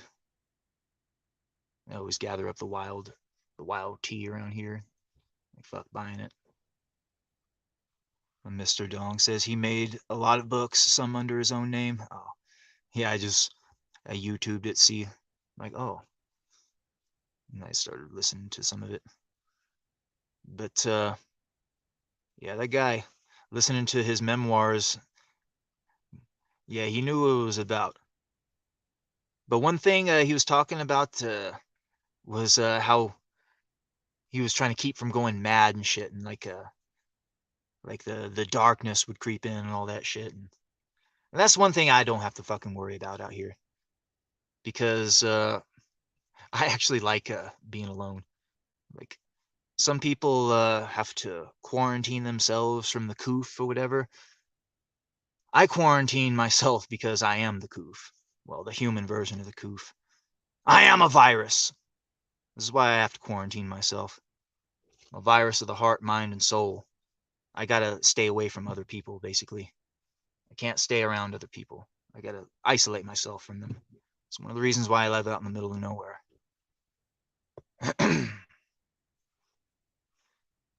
Yeah, it'd be interesting to see what would happen if I was forced to live back in a city again. Be like a fucking caveman being thrust out of his environment. Put me in a fucking house where I can just turn on a light switch. All of a sudden lights come on. Like, oh my God. Turn on a switch. Get some air conditioner, some heat. Like, ooh. A refrigerator. Refrigerated food? Oh my God. These are luxuries I am unaccustomed to. Yeah. Yeah, living out in the cuts off grid, it's pretty fucking hardcore. Not many people can do it. Not many people can. Yeah, I was talking to my mother the other day, the obligatory yearly phone call around the holiday times. And it's always the same thing. Why aren't you married? Why don't I have grandchildren? Blah blah blah. And it's like, like, how do I explain this?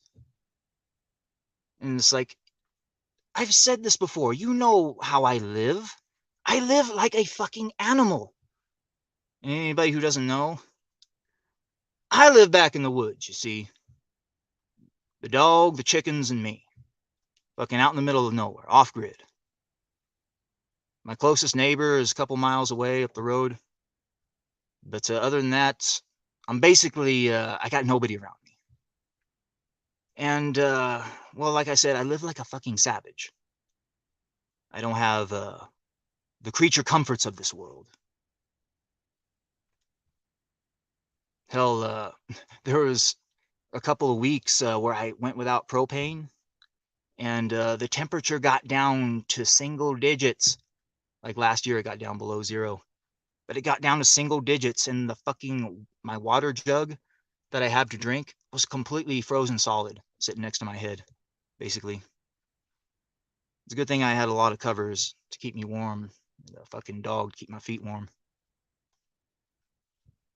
But anyway, under such conditions, like, would any woman ever fucking want to live with a guy like me under such conditions? No, no.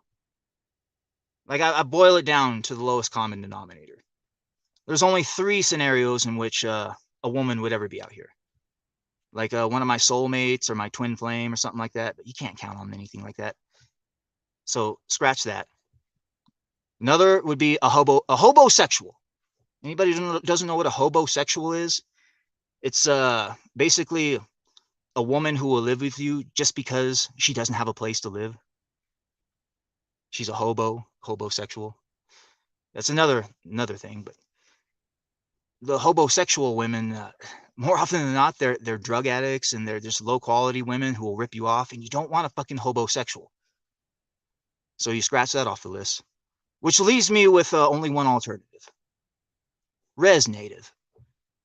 Now, the reason I say res native is because a res native girl is probably used to the similar type of lifestyle I live. Therefore, it wouldn't really be much of a difference between moving from her reservation to where I am. A res native. This is about the most highest likely opportunity I have. The only problem is, well, anybody who knows what a res native is, most res natives. Now, when I say res native, for those people who have no fucking clue what I'm talking about, here in America, when the white man came and like took over the land, we basically killed off the Native Americans and put them on reservations. So reservation, like res, that's a short for reservation, and a native is just, the Indians or whatever, res natives.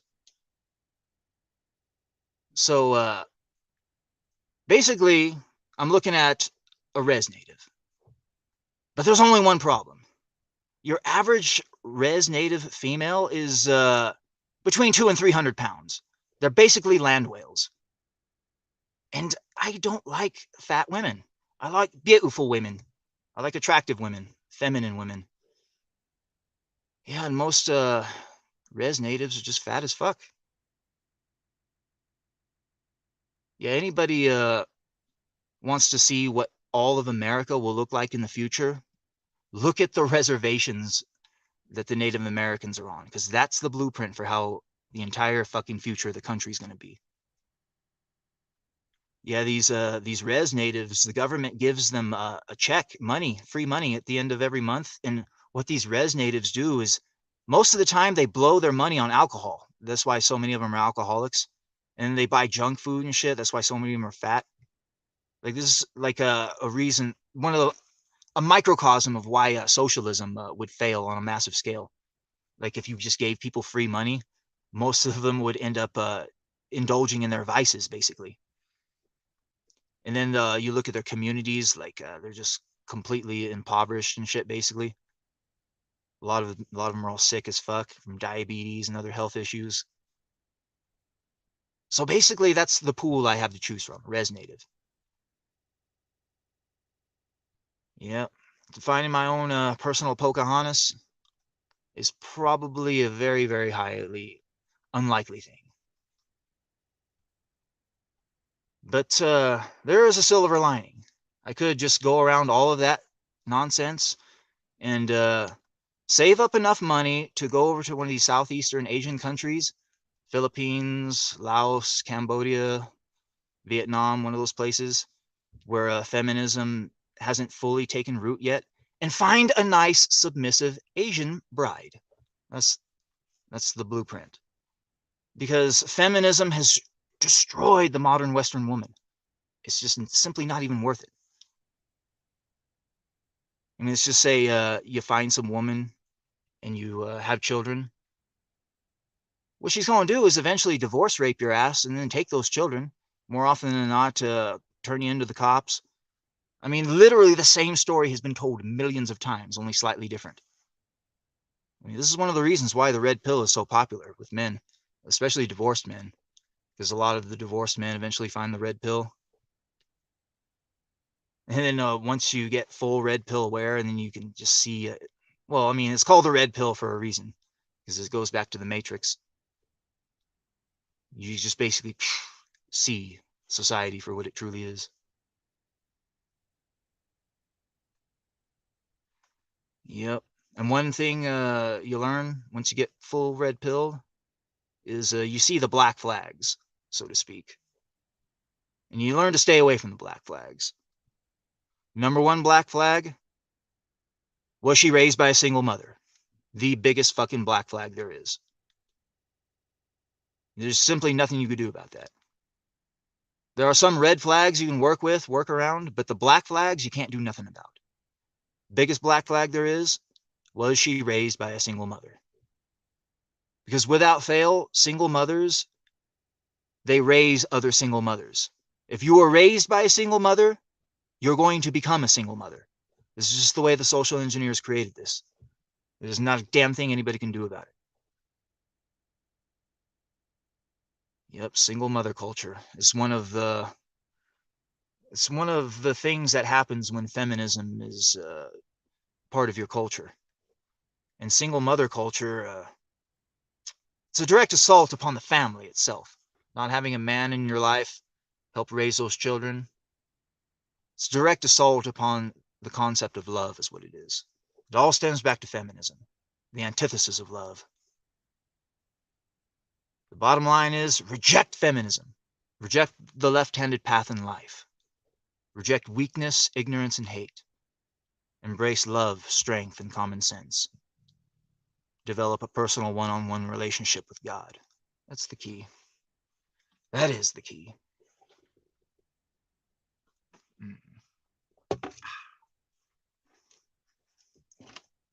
Yeah, I remember I tried online dating a long time ago, back in the day. And I don't know if anybody's ever done this with the online dating where you come across a girl that you used to date a long time ago, back in the day, and you haven't seen her in years. And then all of a sudden you see her on a dating app. Like, oh, that's old what's her fuck. I wonder if I should get a hold of her. And like, nah, she was a fucking cunt. I actually did that one time. Came across this bitch I knew from fucking goddamn. It was over a decade ago. But I saw her on one of these online dating apps. And I'm like, fuck, should I get a hold of this bitch? Like, nah. Anyway, I look at my inbox, and this fucking bitch gets a hold of me. I guess she recognized me. Like, oh my God, Big Daddy, Big Daddy, I miss you. Let's get together.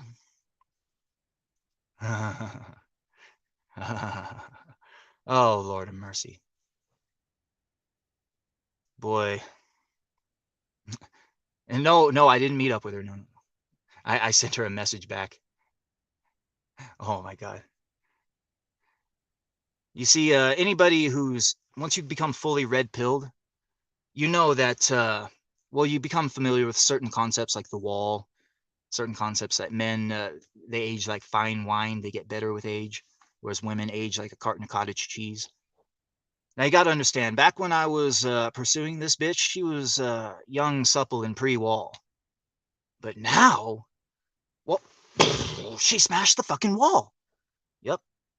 And I basically let that fucking cunt know as much. Like, bitch, I gave you a chance and you blew it! Back when you were young, I would have done anything for you. I would have given up my life for you. I would have married you. I would have dedicated my fucking soul to you. But now, oh, hell no, bitch. For one, you fucking, you're about 200 pounds. You fucking smashed the wall.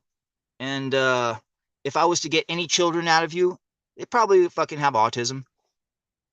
Because that's what happens when you're a bitch and you're in your fucking 30s and you try to have children. There's a good chance child's gonna have the tism.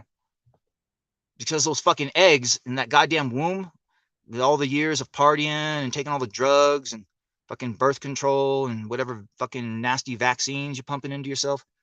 Like that womb gets polluted over time, and those eggs become all fucked up.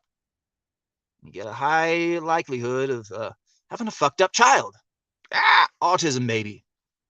Back when you were young, pre-wall, when the womb was still nice and healthy, you could have had those children then. You see, this is one of the greatest lies that feminism teaches women, to waste the best years of their life, their most fertile years when they're most beautiful, pursuing school and career, riding the cock carousel, completely destroying their ability to perform a pair bond, just basically breaking them to where they're just terrible partners. They end up divorcing their husbands, stealing their children, fucking the kids up. It's a direct assault upon the family, direct assault upon love itself.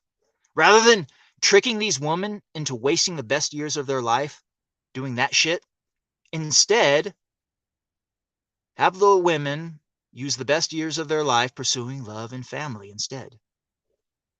And then, once the kids are older and on the way out of the house and you got a lot of free time, then you can go to school and pursue your fucking career once you're in your late 30s and 40s. Stupid bitches. They got it fucking in reverse, though.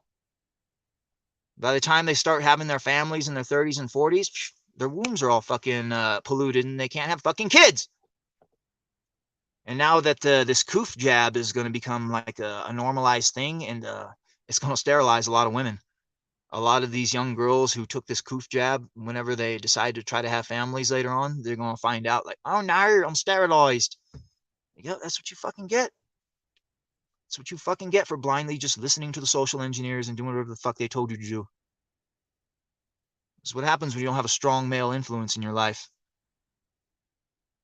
Because if you have a strong male influence in your life, the fucking dumb cunt wants to go get the jab. He's like, no, you're not getting the jab, bitch. You're going to fight that shit off naturally. If you catch the coof, we're just going to go get some chicken noodle soup and a can of Sprite and do it the old-fashioned way. Because we're not going to go along with all of this great reset nonsense. Mark of the beast bullshit. No. Nope. I know I'm not going to do none of that shit. You're never going to catch me wearing a fucking mask or taking the jab. You want to know why? Because I'm a motherfucker that's built to last. Fuck with me, I put a foot in that ass. I'ma holler out because I keep belling. Yo, tell them what they yelling. Gangster, gangster, gangster. It's not about a salary. It's all about reality. Gangster, gangster, gangster. Gangster, gangster, gangster. Yep. Too fucking gangster for that shit. Put those fucking poisons in myself. Take the mark of the beast. Fuck that. I would rather live like a beast. Well, hell, that's what I do. I mean, I was ahead of the game. I saw this shit coming. I see shit coming before it comes. Before I go to war, I count my ones. You can read between the lines of what I'm fucking saying. All right. All right. Yep. I dreamed I saw the knights in armor coming in the yellow haze of the sun. Well, I dreamed I saw the knights in armor coming in the yellow haze of the sun. There were children crying and lovers flying all around the chosen ones. And all in a dream, and all in a dream, the loading had begun. Flying Mother Nature's silver sea to a new home in the sun. Flying Mother Nature's silver seed to a new home in the sun. Yep.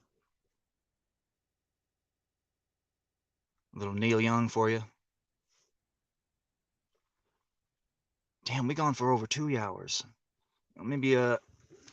This is what happens when you drink too much coffee. I gotta go to the bathroom again. I'm gonna go up, take another leak. We'll close the show out. Another song or two, maybe. 2-minute break, guys. 2 minutes. I'll be back.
All right.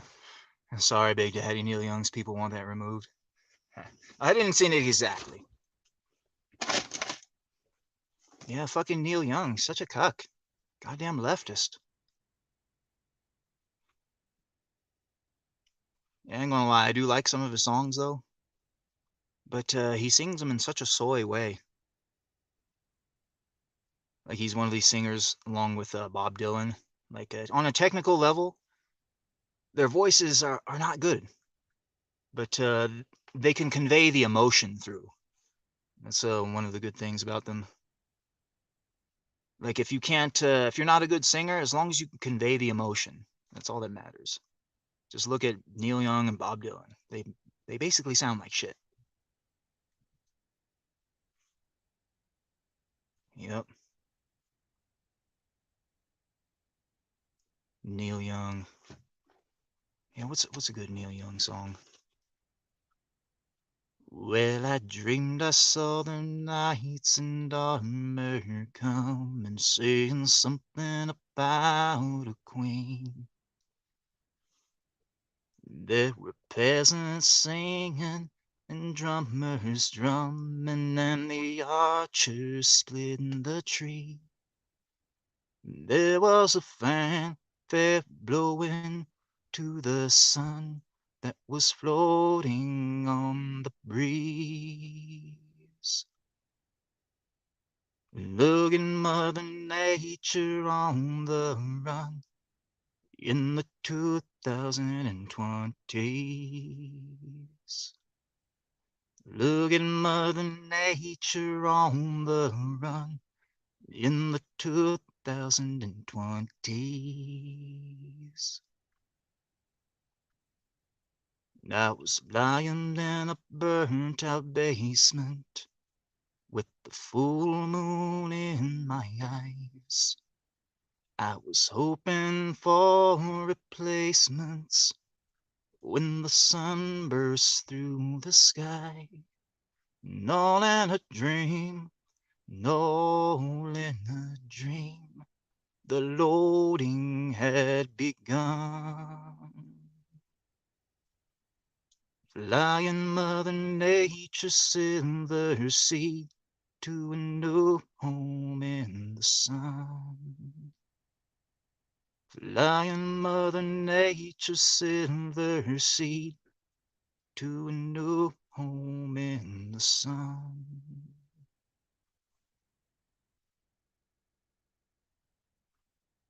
There's After the Gold Rush, the Big Daddy version. Yeah, I always liked that song, but I always thought Neil Young sang it a little too soy.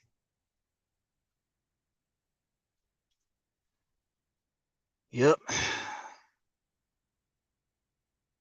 One of these days, maybe I'll find my own personal Pocahontas. Maybe. You never know. Me and Pocahontas hanging out in the forests, running around chasing deer.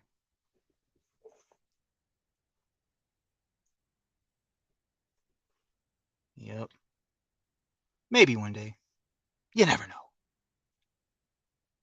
Me and the Pocahontas sitting by the brook. Life is like a fairy tale in the storybook. We were laughing, living, loving free, dancing in the fields of green. Pocahontas, Pocahontas and me. Me and Marlon Brando standing by the bush, telling me some stories about Hollywood. By the campfire, living, laughing free. Marlon Brando, Pocahontas and me. Marlon Brando, Pocahontas and me. Pocahontas, Pocahontas, Pocahontas and me. Somewhere on a desert highway, she rides a Harley Davidson. Long black hair flowing in the wind. She's all alone and lost upon a road of sin. Lord knows she's paid the cost, forsaken by fate and man. Now somewhere on a desert highway, she rides a Harley Davidson, alone and lost upon a road of sin. Feelings hid deep inside, chrome and steel she rides, long black hair flowing in the wind. Yes, somewhere on a desert highway, she rides a Harley Davidson. She is an unknown legend. She holds the keys to heaven. Long black hair flowing in the wind. Yes, somewhere on a desert highway, she rides a Harley Davidson.